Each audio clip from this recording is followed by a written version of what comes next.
करुणालयं नमामि भगवत्पाद शंकरं लोकशंकरं सदाशिवसमारम्भां शंकराचार्यमध्यमाम् अस्मदाचार्यपर्यन्तां वन्दे गुरुपरम्पराम् अगजाननपद्मार्कं गजाननमहर्निशम् अनेकदन्तं भक्तानाम् एकदन्तमुपास्महे श्रीरामसौमित्रिजटायुवेद षडाननादित्यकुजार्चिताय श्रीनीलकण्ठाय दयामयाय श्रीवैद्यनाथाय नमः शिवाय सर्वमङ्गलमाङ्गल्ये शिवे सर्वार्थसाधके शरण्ये त्र्यम्बके गौरी नारायणि नमोऽस्तुते।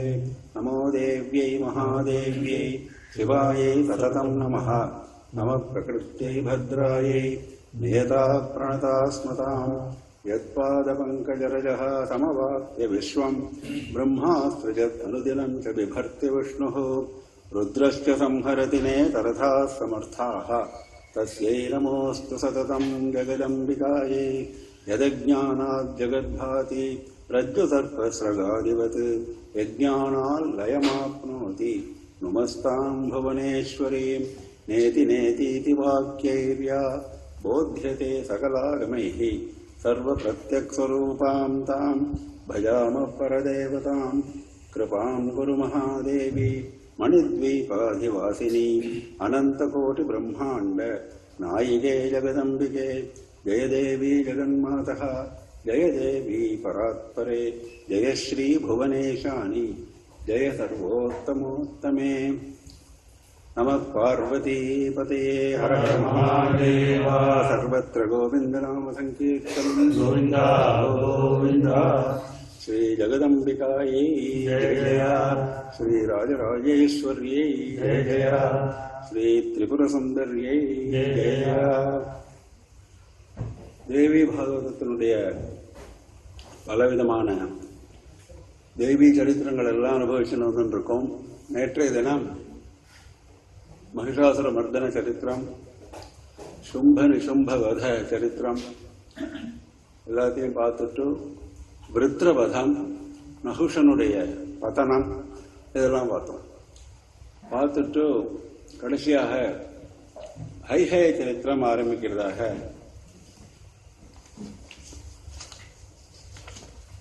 நேற்றைய தினம் சொன்னோம்.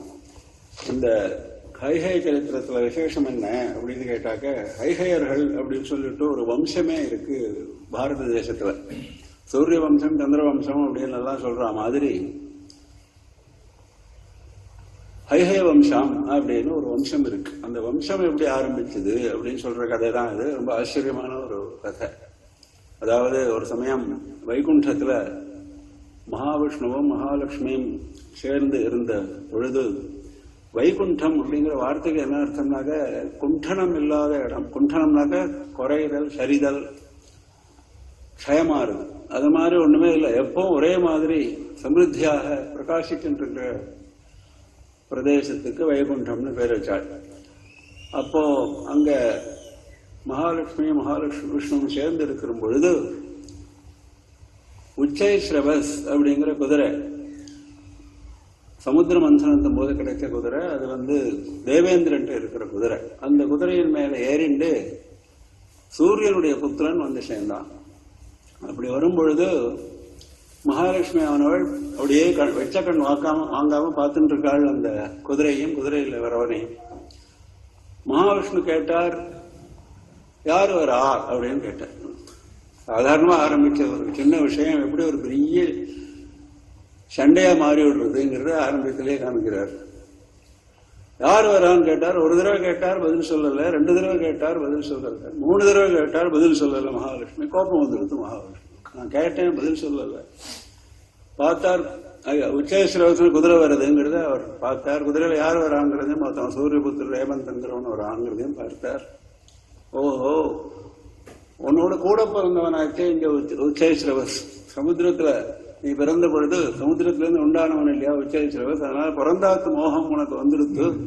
அதனால நான் என்ன லட்சியம் பண்ணல, நீ கோபம் வந்துடுத்து. அவருக்கு உடனே சபிச்சுட்ட, எந்த குதிரையை பார்த்து எனக்கு பதில் சொல்லாமல் இருந்தியோ குதிரையாக ஆக கிடவது பூமியில போய் அப்படின்னு சபிச்சுட்டார். குதிரையாக ஆக போறாள் மகாலட்சுமி. மகாலட்சுமி ஆனவள் நமஸ்காரம் பண்ணி கேட்டுண்டாள், சாபம் கொடுத்துட்டேன், சாப விமோசனம்னு ஒண்ணு உண்டோ இல்லையோ அது சொல்லுங்கோ அப்படின்னு கேட்டார்.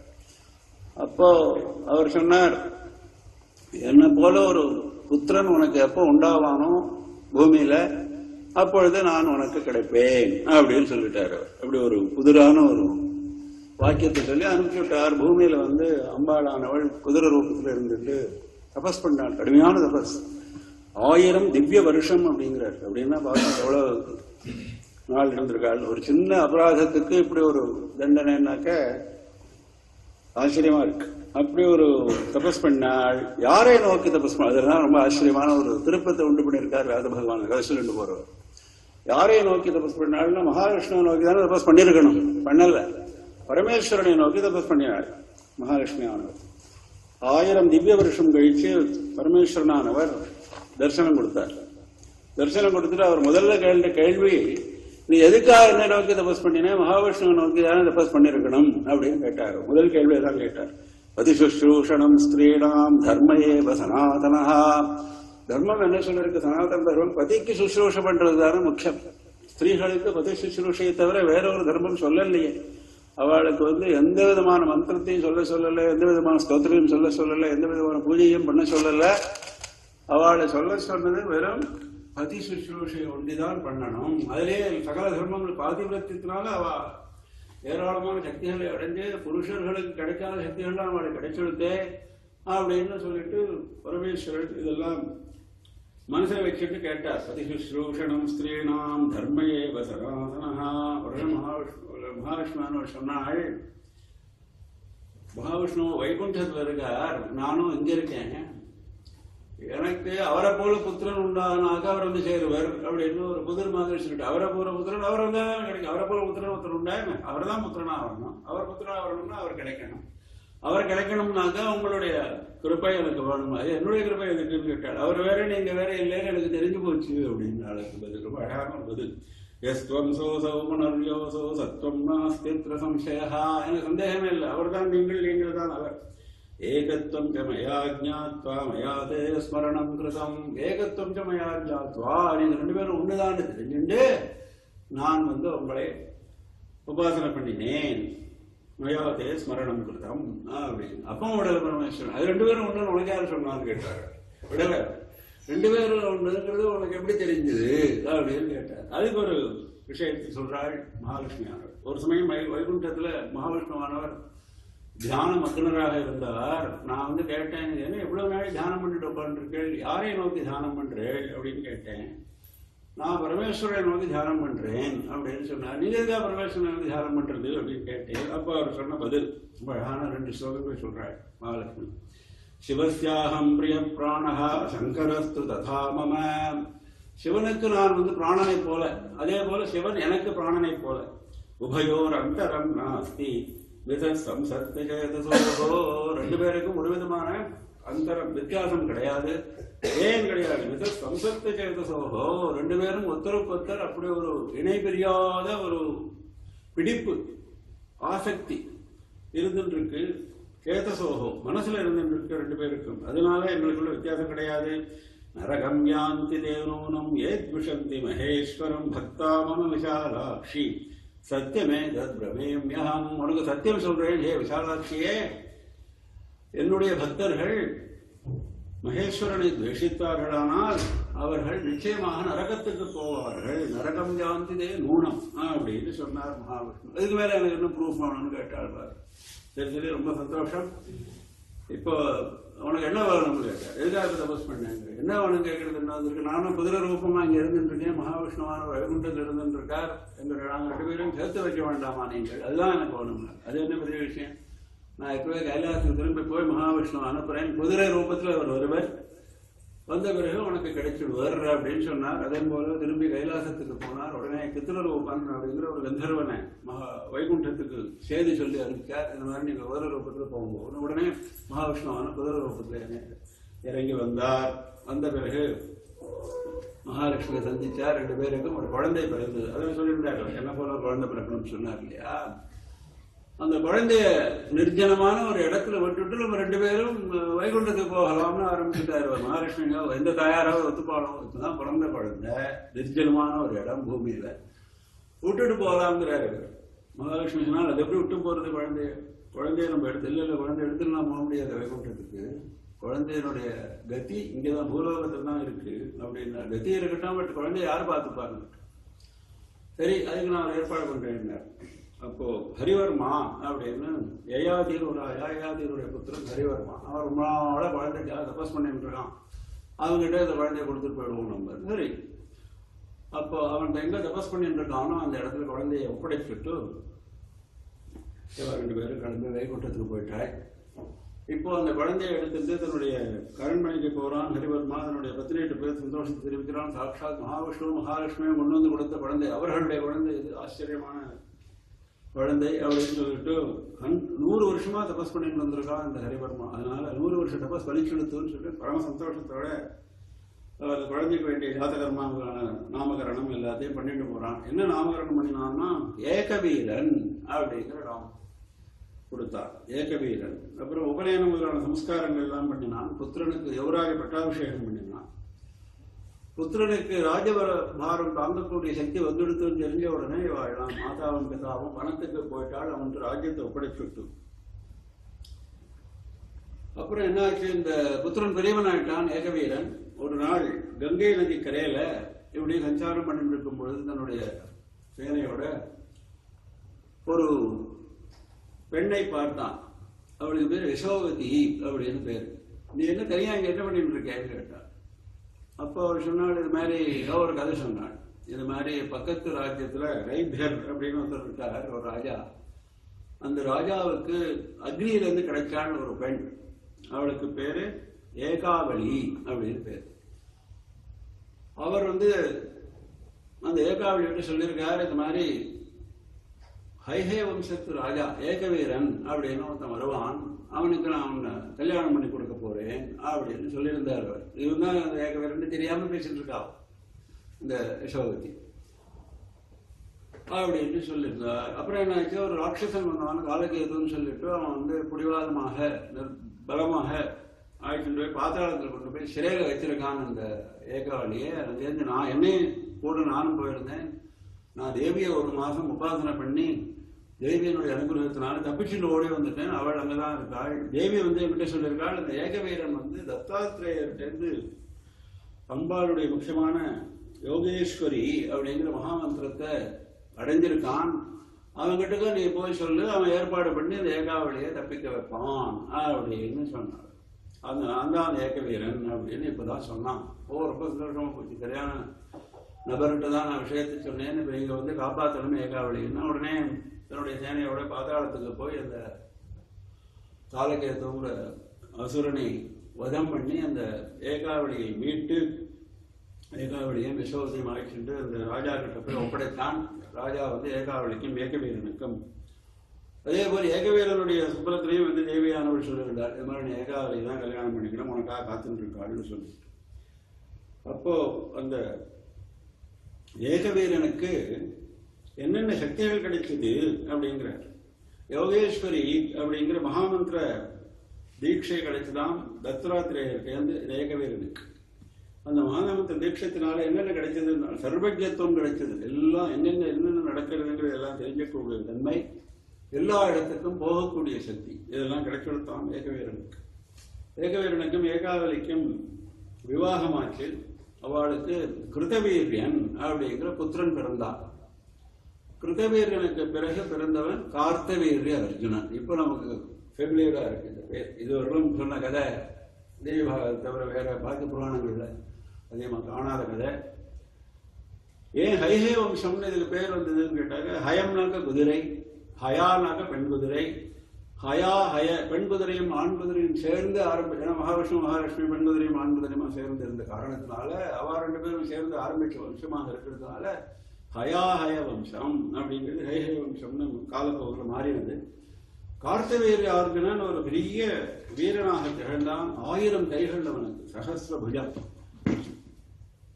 அவனது தத்தாத்திரேயருடைய சிஷ்யன். வம்சமே தத்தாத்திரேயருடைய சிஷ்யனாகவும் மந்திரங்களை அறிஞ்சும் ரொம்ப யோக சித்தியில ரொம்ப முன்னேறின வம்சம் ஹைஹை வம்சம். ஆனா போராத காலம் இந்த கார்த்தவீரிய அர்ஜுனன் வேற ஒரு காரணத்தினாலே ஜமதக்னி மகர்ஷியோட சண்டை வந்து ஜமதக்னி மகர்ஷியை கொண்டுறான் கார்த்தவீரியன். அதனால அந்த கார்த்தவீரிய அர்ஜுனன், அதனால அந்த ஜமதக்னி மகர்ஷி புத்திரரான பரசுராமர் கார்த்தவீரிய அர்ஜுனன் வதம் பண்ணி விடுறார். இதெல்லாம் நமக்கு எல்லாருக்குமே தெரிஞ்ச கதை. அதனால கஷத்திரியர்கள் பேர கோபம் வந்து 21 தடவை பூமி முழுக்க கஷத்திரியர்களை 21 தடவை 21 ரவுண்ட்ஸ் அவர் வந்து கஷத்திரியர்களை வதம் பண்ணிட்டே இருந்தார் அந்த பரசுராமர். இப்போ இந்த ஹைஹே வம்சத்துல சில பேர் பழச்சுட்டா. பரசுராமருடைய விரோதத்தையும் மீறி ஹைஹே வம்சத்தினுடைய முழுக்க நாசமாகாமல் சில பேர் பழச்சுட்டா. அந்த பழச்சுண்டவெல்லாம் என்ன பண்ணா ரொம்ப தார்மீகமான வழியில இருந்துட்டு இருந்தா. இது மாதிரி நம்ம முன்னோர்கள் தான் கஷ்டப்பட்டுட்டா பரசுராமர்கிட்ட, நாம ஜாகிரதையா இருக்கணும்னு சொல்லிட்டு தார்மீகமான முறையில இருந்துட்டு இருந்தாள். அவளுக்கு பௌரோஹித்யம் பண்ணினவாள் பிருகு மகர்கள், பிருகு வம்சத்தை சேர்ந்த புரோகிதர்கள், பிருகுவனுடைய வம்சத்தை சேர்ந்த புரோகிதர்கள்.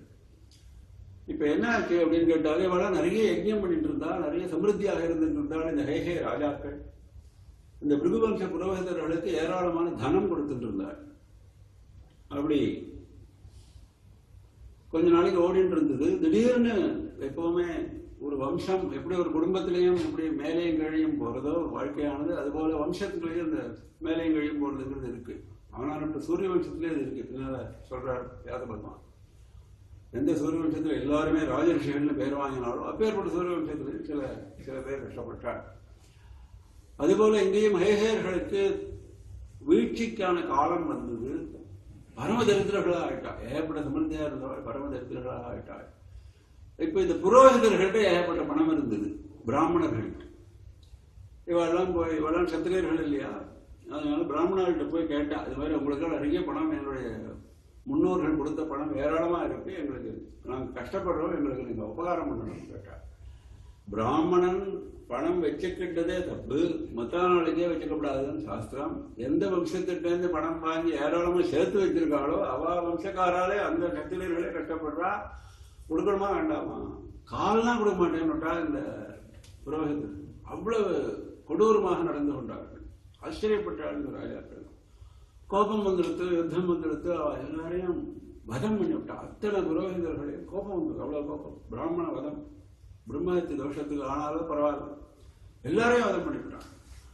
வதம் பண்ணாலும் புருஷர்களை மாத்திரம் இல்லை, ஸ்திரீகளையும் வதம் பண்ண ஆரம்பிச்சுட்டான். ஸ்திரீகளை மாத்திரம் இல்லை, கர்ப்பமா இருக்கக்கூடிய கர்ப்பவதியாக இருக்கக்கூடிய ஸ்திரீகளையும் வதம் பண்ணிவிட்டான். குழந்தைகளையும் எப்படி ஒருத்தரையும் விட்டு அவ்வளவு கோபம் தாங்க முடியாது. பாக்கி பேர்லாம் ரிஷிகள்லாம் வந்து சொன்னா அது மாதிரிலாம் பண்ணக்கூடாது, எவ்வளவு தரித்திரமா இருந்தா என்ன, அதுக்காக எப்படியா பண்ணுவா, பிராம குலத்தையே நீ அழிக்கிறியே, ரொம்ப பெரிய தப்பு அப்படின்லாம் சொன்னா கேட்கல. அந்த சமயத்தில் கேட்கணும்னு தோணலை அவளுக்கு. இப்படி இருந்துட்டு இருக்கிற பொழுது என்ன ஆச்சுன்னு கேட்டாங்க, இந்த சில ஸ்திரீகள், குழைத்துக் கொண்ட ஸ்திரீகள் மலையில போய், இமாச்சல மலையில போய் அங்கேயும் இங்கேயும் குகையிலையும் ஏழையும் கண்ணாப்பினான் ஓடிட்டு ஒளிஞ்சிட்டு இப்படி எல்லாம் இருந்துட்டு இருக்கான். ராத்திரி ஆனாக்க ஒரு இடத்துல இன்னொரு இடத்துக்கு மாறுறது, பகலா இருந்தா ஒரு குகைக்குள்ள ஒளிஞ்சுக்கிறது, இப்படி எல்லாம். ஏன்னா எந்த குகையில இருந்தாலும் ஆபத்து, அதனால இப்படி எல்லாம் ரொம்ப கஷ்டப்பட்டு தன்னை தானே காப்பாத்துன்றது சில ஸ்திரீகள். அதையும் பார்த்துட்டா இந்த ஹைஹேயர்கள், ராஜாக்கள், கஷத்திரியர்கள் பார்த்துட்டு அவளெல்லாம் துரத்திட்டு போறா. அந்த ஸ்திரீகளை எல்லாம் துரத்திட்டு போறாள். அதுல ஒரு ஸ்திரீ கர்ப்பவதியாக இருக்கா. அவளுக்கு தேவியான எல்லாரும் சேர்ந்து தேவியிட்ட பிரார்த்தனை பண்ணினாள். இந்த மாதிரி ஒரு கட்டம் வந்த பொழுது எல்லா ஸ்திரீகளும் சேர்ந்து தேவியிட்ட பிரார்த்தனை பண்ணினாள், இந்த மாதிரி எப்படியாவது எங்களை காப்பாற்றணும், எங்க வம்சமே போயிடுச்சு அப்படின்னு சொல்லிட்டு. அப்ப தேவியானவள் சொன்னாள், உங்க கூட்டத்துல ஒரு கர்ப்பவதி ஸ்திரீ இருக்காள், அவளுக்கு ஒரு குழந்தை பிறப்பான், அவன் வந்து உங்களை எல்லாம் ரட்சிப்பான் அப்படின்னு தேவியானவள் சொல்லியிருந்தாள். அதனால இவளுக்கு இந்த கர்ப்பவதியான ஸ்திரீக்கு ஒரு உள்ளுக்குள்ள ஒரு ஃபீலிங் இருந்தது, எப்படியும் நம்மளோட இருக்கிற குழந்தைய நம்மளை ரட்சிக்க போறான் அப்படின்னு அம்பாள் சொல்லியிருந்தாள். எல்லாரும் ஓடுறா. ஓடும் பொழுது இந்த ஹைஹே ராஜாவத்தன் வந்து இந்த கர்ப்பவதி ஸ்திரீயை வெட்டுவதற்காக கிட்டக்க வந்துட்டான். அப்படி கிட்டக்க வரும் பொழுது என்ன ஆச்சுன்னா ஒரு பெரிய அதிசயம் நடந்தது. இந்த கர்ப்பவதி ஸ்திரீனுடைய தொடையிலிருந்து அந்த குழந்தையானவன் வெளியே வந்துட்டான். ஏன்னாக்க அம்பாள் அது மாதிரிதான் சொல்லியிருந்தாள், ஊருக புத்திரன் உனக்கு பிறந்து நன்மை செய்வான் அப்படின்னு. ஊருன்னு தொடையிலிருந்து புத்திரன் பிறப்பான். முன்னே பார்த்தோம், ஊர்வசியை பார்த்தோம். தொடையிலிருந்து புத்திரன் பிறப்பான், அவரை உங்களுக்கு அவன் அந்த புத்திரன் உங்களுக்கு நன்மை செய்வான்னு சொல்லியிருந்தாள். அதே போல இந்த புத்திரனான வந்த உடனே வாழ்க்கலாம் சந்தோஷம் ஏற்பட்டது. அந்த புத்திரன் 100 வருஷ காலம் இந்த கர்ப்பத்தில் இருந்திருக்கான். தொடைங்கிற கர்ப்பத்துல 100 வருஷ காலம் இருந்திருக்கான் அந்த புத்திரன். அவர் தான் ஔர்வ மகரிஷி அப்படின்னு சொல்லிட்டு ஒரு பெரிய மகரிஷியாக ஆனார். பிறந்த உடனேயே அவர் எல்லா வேதம் சாஸ்திரங்களும் அவரை அணிஞ்சது. அவருடைய தேஜஸ்னால என்ன ஆயிடுதுன்னா, பிறந்த உடனே பாலகனாக பிறந்துட்டார். அவர் குழந்தையாக பிறந்து ஒரு க்ஷணத்தில் பாலகனாக மாறினார். வேத சாஸ்திரங்கள்லாம் அவர் ஏற்கனவே இந்த 100 வருஷம் கர்ப்பத்தில் இருந்த பொழுதே அபியாசம் பண்ணிட்டார். அதனால எல்லாம் தெரிஞ்சிருந்தது. அவருடைய தேஜஸ் சூரியனை போல பிரகாசிக்கார். அந்த தேஜஸ்னால என்ன ஆயிடுது, அந்த தொடர்ந்து அந்த ஹைஹே ராஜாக்கள் அத்தனை பேரும் பார்வை போயிடுது, கண் பார்வை போயிடுது. அவளை சொல்ற வெத்தோரும் நெஜகா மாசு கர்ப்ப சூரியபரஹா. ஊருங்கிற தொடைங்கிற கர்ப்பத்தை விட்டு வெளியில வந்த குழந்தைக்கு சூரியனை போல இருக்கானே. பிராமணியாஸ்து பிரபாவோஜம் சதீம் பிரத பலம் மகத். இப்பதான் பார்த்தோம் நம்ம பாதிபிரத்தியம்னா என்ன. இந்த பிராமணியனுடைய பாதிபிரத்தியத்தினால இப்ப ஏற்பட்ட குழந்தை பிறந்திருக்கு. அந்த பிராமணியனுடைய பாதிபிரத்தியத்தினால பிறந்த குழந்தைக்கு இவ்வளவு தேஜஸ் இருக்கு, அதனால நமக்கெல்லாம் கண்டு பார்வை போயிடுது அப்படின்னு சொல்லிட்டு பிராமணியை சரணமடையதான் வழி அப்படின்னு சொல்லிட்டு எந்த பிராமணியை துரத்திட்டே வாழ வந்தாலோ அது காலில் அத்தனை சத்திரியர்களும் விழுந்து க்ஷமா பிரார்த்தனை பண்ணினாள். அப்ப சொன்னா நான் ஒண்ணுமே பண்ணல, இவனும் ஒண்ணும் பண்ணல, இப்பதான் பிறந்த குழந்தை, இருந்தாலும் அம்பாளுடைய சாபத்தினால உங்களுக்கு இவனுடைய தேஜஸ்ங்கிற காரணமாக உங்களுக்கு போயிடுத்து கண் பார்வை. அதனால உங்களுக்கு கண் பார்வை யாராவது கொடுக்கணும்னு சொன்னால் இந்த பாலகன் தான் கொடுக்கணும். இந்த பாலகனை பிரார்த்திக்கணும்னு சொல்லி சொன்னால் உடனே இந்த பாலகனை பிரார்த்திக்கிறார். பாலகனம் ரொம்ப கிருப்பையுடன் எல்லாருக்கும் கண் பார்வையை திருப்பி கொடுக்கிறார். பிறந்த குழந்தை பாலகனாக ஆகி இவ்வளவு பேருக்கு கண் பார்வையை திருப்பி கொடுக்கிறார். அவருக்கு பேரு ஔர்வ ரிஷி அப்படின்னு பேரு. இந்த ஹைஹை வம்சமானது அதற்கு பிறகு தொடர்ந்து பிரகாசிக்கிறது அப்படின்னு சொல்லி இந்த கதையை முடிக்கிறார் வியாச பகவான். அப்போ ஜனமேஜர் கேட்டார், அது எப்படி அது மகாலட்சுமி குதிரையார் அளவுக்கு எப்படி ஆச்சு அப்படின்னு கேட்டார். எப்போ இது மாதிரி விசித்திரமான ஒரு நல்ல சம்பவம் நடந்தா கேட்பர். ஸ்டாண்டர்டா உள்ள பதில் தான் வியாச பகவான் சொன்னார். இதுக்கெல்லாம் பதில் சொல்ல முடியாது. இதெல்லாம் ஈஸ்வரனுடைய நியதி. சுகதுக்கங்கள் வாழ்க்கையில் இருந்துதான் இருக்கும். என்னுடைய குடும்பத்தில் இல்லையா, பாண்டவர்களுக்கு இல்லையா, அப்படி எல்லாம் சொல்லி சமாதானப்படுத்துறார். அடுத்தபடியாக அவர் தேவரிஷியான நாரதருடைய சரித்திரத்தை எடுத்துக்கிறார். ரொம்ப ஆச்சரியமான ஒரு சரித்திரம். நாரதர் பரமஞானி, பரம விராகி, பரமபக்தர். நாரத பக்தி சூத்திரம் அப்படின்னு சொல்லிட்டு ரொம்ப அழகான பக்தி சூத்திரங்களை எழுதியிருக்கார் அவர். அதுல பக்தினா என்ன, பக்தன் எப்படி இருப்பான், பக்தன் என்னென்ன பண்ண மாட்டான், என்னென்ன பண்ணுவான், இதெல்லாம் ரொம்ப விஸ்தாரமா ரொம்ப அழகாக சூத்திர ரூபத்தில் எழுதியிருக்கார் நாரதர். அப்பேற்பட்ட நாரதரே ஒரு சமயம் மாயைக்கு வசப்பட்டார். எப்படி வசப்பட்டார்ங்கிறது 2 கதைகள் மூலமாக வியாச பகவான் சொல்றார். எதுக்காக சொல்றதுன்னாக்க, அவரே மாயைக்கு வசப்பட்டார்னா சாதாரண மனுஷர்கள் மாயைக்கு நாங்கள் தாண்டிட்டோம், மாயங்களை ஒன்றும் பண்ணாது அப்படின்னு சொல்ற அதிகாரம் இல்லை.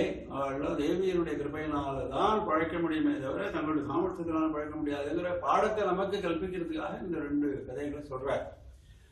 அப்போ முதல் கதையில என்ன ஆகுது அப்படின்னு கேட்டாக்க, நாரதர் தேவலோகத்தில் இருக்கார். தேவரிஷி இல்லையா அவர், எப்போ தேவலோகம் தான், சுலோக சஞ்சாரி, ஆனா இருக்கிறது தேவலோகம். அவருடைய பகினி புத்திரன், சிஸ்டர் சன் பர்வதர்னு ஒரு ரிஷி, அவரும் தேவரிஷி தான். நாரதர் பர்வதர் ரிஷியினுடைய பேரு பல புராணங்களில் அடிபடுறது. பகவத்கீதையில கூட ஒரு பேர் வரும். நாரதர் சொல்றார், பர்வதர் சொல்றாருன்னு அர்ஜுனன் சொல்றான் பகவான் பார்த்து. அப்போ இந்த நாரதரும் பர்வதரும் திடீர்னு பூலோகத்துக்கு போய் சஞ்சாரம் பண்ணலாம், 2 பேரும் சேர்ந்து போகலாம்னு முடிவு பண்ணான். சரின்னு கிளம்பிட்டான். கிளம்புறதுக்கு முன்னாலே ஒரு அக்ரிமெண்ட் அப்படின்னு சொன்னான் பர்வதன். என்ன சொன்னான் அப்படின்னாக்க, யாரும் 2 பேரும் ஒருத்தரும் மனசுல எதையும் வச்சுக்கப்படாது, ஒருத்தருக்கு ஒருத்தர் எல்லாத்தையும் சொல்லிடணும், ரகசியமே கிடையாது நம்ம 2 பேருக்குள்ள, இதான் அக்ரிமெண்ட். சரி விட்டார். நான் அங்கேருந்து வந்தா பூலோகத்தை சுத்தின்னு இருந்தா சாதுர்மாசிய காலம் வந்தது. சாதுர்மாசங்கிறது அந்த காலத்துல கிரகஸ்தர்களும் அனுஷ்டிச்சுட்டு இருந்தா. சாஸ்திரப்படி கிரகஸ்தர்களும் அனுஷ்டிக்கணும். இப்பெல்லாம் சன்னியாசிகள் சாஸ்திரமாக நமக்கு சம்பந்தமே இல்லாத ஒரு விஷயம் நம்ம முடிவுக்கு வந்துட்டோம். சாஸ்திரமா அந்த யார் வந்திருக்கா, ஒரு அந்த ஏத்தி வந்திருக்காரா, அவர் அனுஷ்டிச்சுட்டு இருக்காரா அப்படின்னு கேட்டுட்டு இருக்கோம். நம்ம ஏதோ நமக்கு அதுக்கு சம்பந்தம் இல்லை, ஏத்தியால் மாத்திரம் அப்படி ஒரு பாவம் இல்லை. அப்படி இல்லை, சாஸ்திரம் என்ன சொல்லலை. அவ்வளவு கடுமை நமக்கு இல்லாட்டாலும் நமக்கும் இந்த 4 மாசம் என்னென்ன ஆகாரம், ஒரு மாசம் என்னென்ன ஆகாரம் வர்ஜிதம், என்னென்ன சாப்பிடலாம் அப்படின்னு எல்லாம் சாஸ்திரம் இருக்கு. என்னென்ன 4 மாசம் முக்கியமா வேதாந்தத்துல இருந்துருக்கணும், பக்தியில இருந்துருக்கணும். அதுதான் பிரதானம். இந்த ஆகாரங்கள்லாம் அதுக்கு சப்போர்ட்டிவா சொல்லப்பட்டிருக்கு சாஸ்திரத்துல. அதனால நாரதர் வந்து வருத்தம் அனுஷ்டி அப்பெல்லாம் 4 மாசமே அனுஷ்டிச்சுட்டு இருந்தார். இப்பதானே அது 2 மாசம் ஆயிடுச்சு. அதனால அவர் அனுஷ்டிக்காம இருக்கிற அவர் வந்து ஒரு ராஜ்யத்துல வந்து சஞ்சயன்னு ஒரு ராஜா அவனுடைய அரண்மனையில இந்த சாதுர்மாசத்தை அனுஷ்டிக்கிறது அப்படின்னு தீர்மானம் பண்ணா 2 பேரும், நாரதரும் பர்வதரும். அது வரலாம் எல்லாம் சரியா போச்சு. அங்கேருந்து வந்தா என்ன ஆச்சுன்னு கேட்டாங்க, இந்த சஞ்சயனுக்கு ஒரு ராஜகுமாரி இருந்தால் தமயந்தி அப்படின்னு பேர். இந்த தமயந்திக்கு நாரதரை பார்த்துட்டு ஒரு மோகம் ஏற்பட்டு போச்சு. அவருடைய பார்வைக்கு அவர் ரொம்ப அழகா இருக்காருங்கிறத விட முக்கியம் என்னன்னு கேட்டாங்க அவருடைய கானம், அவருடைய வீணா கானம், சாமகானம். பின்னால் ரொம்ப சொல்றாங்க அவருடைய சாமகானத்தை பத்தி. இப்ப ஏற்பட்ட மியூசிக்ல ரொம்பவே இன்ட்ரெஸ்ட் ஜாஸ்தி இந்த தமயந்திக்கு. அதனால வசப்பட்டுட்டாள் அவள் நாரதருடைய சங்கீதத்துக்கு. அப்போ அவ மனசுக்குள்ள தீர்மானம் பண்ணிட்டு கல்யாணம் பண்ணிட்டா நாரதரையே கல்யாணம் பண்ணிருக்குது அப்படின்னு சொல்லி. அதனால என்ன பண்ணா, இவ 2 பேரும் சேர்ந்து தானே இருக்கா, நாரதரும் பர்வதரும் 2 பேரும் அரண்மனையில கெஸ்டா இருக்கா. 2 பேருக்கு ஒரே ட்ரீட்மெண்ட் தானே கொடுக்கணும். அதை கொடுக்கல. அதை வந்து ரொம்ப அழகா தமாஷா சொல்றாரு வியாசபகவான். சொல்றாரு ஸ்நானாயோஷ்ணஜலம் மஹ்யம் பர்வதாய சீதளம். நாரதரே சொல்றார், எனக்கு ஸ்நானத்துக்கு உஷ்ணஜலம் கொண்டு கொடுப்பாள், அவனுக்கு வந்து சீதளமான குளிர்ந்த ஜலத்தை கொண்டு கொடுப்பாள். ததிமஹ்யே ததா தக்ரம் பர்வதாயாப்ய கல்பயது. எனக்கு சாப்பாடு போடும்போது எனக்கு இந்த தயிர் வந்து பரமாறுவாள், அவனுக்கு மோர பரமாறுவாள் தக்ரம். சயனாஸ்தரணம் சுப்ரம் அதர்த்தம் பர்ய கல்பயது. படிக்கையில கூட வித்தியாசம். எனக்கு வந்து உயர்ந்த பஞ்சமெத்தை, அவனுக்கு சாதாரண ஜம்கானம். பிரீத்தியா பரமயா யத்வத் பர்வதா என தாதிருஷம். எனக்கு எப்படி சேவை பண்ணாலோ அது மாதிரி அந்த பர்வதனுக்கு பண்ணலை அப்படின்னா அது வரலாம் பரவாயில்ல. நாளுடைய இவருக்கும் மோகம் ஏற்பட்டு போச்சு. அதுதான் அந்த ஆச்சரியம். அவளுடைய மோகத்தினால, அவளுடைய பிரியத்தினால இவரும் வசப்பட்டுட்டார்.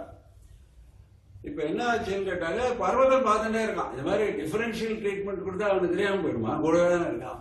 முதல்ல கொஞ்சம் நாளைக்கு பொறுத்துட்டு இருப்பான். அப்புறம் ஒரு நாளைக்கு கேட்டுட்டான் நாரதர், என்ன ஆச்சு உங்கள்கிட்ட பார்த்தா விசேஷமா இருக்காள் அவள், நீ அவளை பார்க்கிற பார்வை தெரியல, என்ன விஷயம் அப்படின்னு கேட்டான். விஷயத்தை சொல்லிட்டாரு. உடனே கோபம் வந்துருது. என்ன அக்ரிமெண்டோட கிளம்பினோம், சொர்க்கலோகத்தில் கிளம்பும் பொழுது மனசுல ஒண்ணு வச்சுக்கப்படாது, உடனே அப்பப்போ சொல்லிடணும். இத்தனை நாளை சொல்லாம இருந்தீங்க, கோபம் வந்துடுத்து. அதனால நீ வானரமுகமாக ஆவான்னு சபிச்சுட்டார் பர்வதர். நாரதர் அடுத்த க்ஷணம் வானரமுகமாகிட்டார். நாரதர் சும்மா இருப்பா, அவரும் சபிச்சார். என்ன சபிச்சாருனாக்க, நீ வந்து இப்ப திரும்பி சொர்க்கலோகத்துக்கு போக முடியாதுன்னு சபிச்சுட்டாரு. நீ பூலோகத்தை சுத்திட்டு இருக்கணும் அப்படின்னு சொல்லி ஒருத்தருக்கு சாபம். பர்வதர் சரி பரவாயில்ல, நான் வேற கஷேத்திராடனம் பண்ண போறேன், காதமாசம் முடிஞ்செடுத்து அதனால வேற கஷேத்திராடனம் போறேன் கிளம்பி போயிட்டார். இவர் வானரமுகத்தோட இருக்கார். இப்போ என்ன ஆயிடுதுன்னு கேட்டாங்க, இப்போ இந்த பொண்ணுக்கு அந்த பிரியம் ஏதாவது குறைஞ்சதா அப்படின்னு கேட்டா, ஒரு மாத்திரை கூட குறையலன்னு விட்டார். கதை சொல்லிட்டு போற வியாசபகவான் ஆச்சரியம்னு விட்டார். ஒரு மாத்திரை கூட குறையல. அப்புறம் கல்யாணம் பேச அப்பா அம்மா தீர்மானம் பண்ணும் பொழுது இந்த நாரதரை விட்டா வேற யாரையும் கல்யாணம் முடிய மாட்டேங்கிறா. பெரிய ப்ராப்ளம் ஆயிடுத்து குடும்பத்திலேயே. எல்லாரும் எவ்வளவு சொல்லி பார்த்தாள். இந்த வானர முகத்தோட இருக்க நாரதரா இருக்கலாம், இப்போ வானர முகத்தோட இருக்கா. சாபம் வந்து அவரை போய் கல்யாணம் பண்ணி அவருக்கு வந்து பதில் சொல்றா. அதுக்கு பதில் பல ஸ்லோகங்கள பதில் சொல்றாள் தமயந்தி. இந்த சங்கீதத்துல அவளுக்கு உள்ள ஒரு பிடிப்பை பத்தி சொல்றாள். நக்னாகம் நாத செந்தவை நக்ரஹீனே ரதாத்மகே. நான் நாதம்ன்ற அந்த சமுதிரத்துல இப்போ மூழ்கி இருக்கேன். அந்த சமுதிரத்துல முதல்ல எல்லாம் கிடையாது, திமிங்கலங்கள்லாம் கிடையாது. நாதம்ங்கிற சமுதிரத்துல இதெல்லாம் கிடையாது. அக்ஷாரே சுகசம்பூர்ணே திமிங்கில விவர்ஜிதே எம்முகேன ரூபேண மூர்க்கஸ்ய தனேன கெம். முகத்துக்கும் ரூபத்துக்கும் எதுக்கு அவனோட வேல்யூ நம்ம கொடுக்கணும்?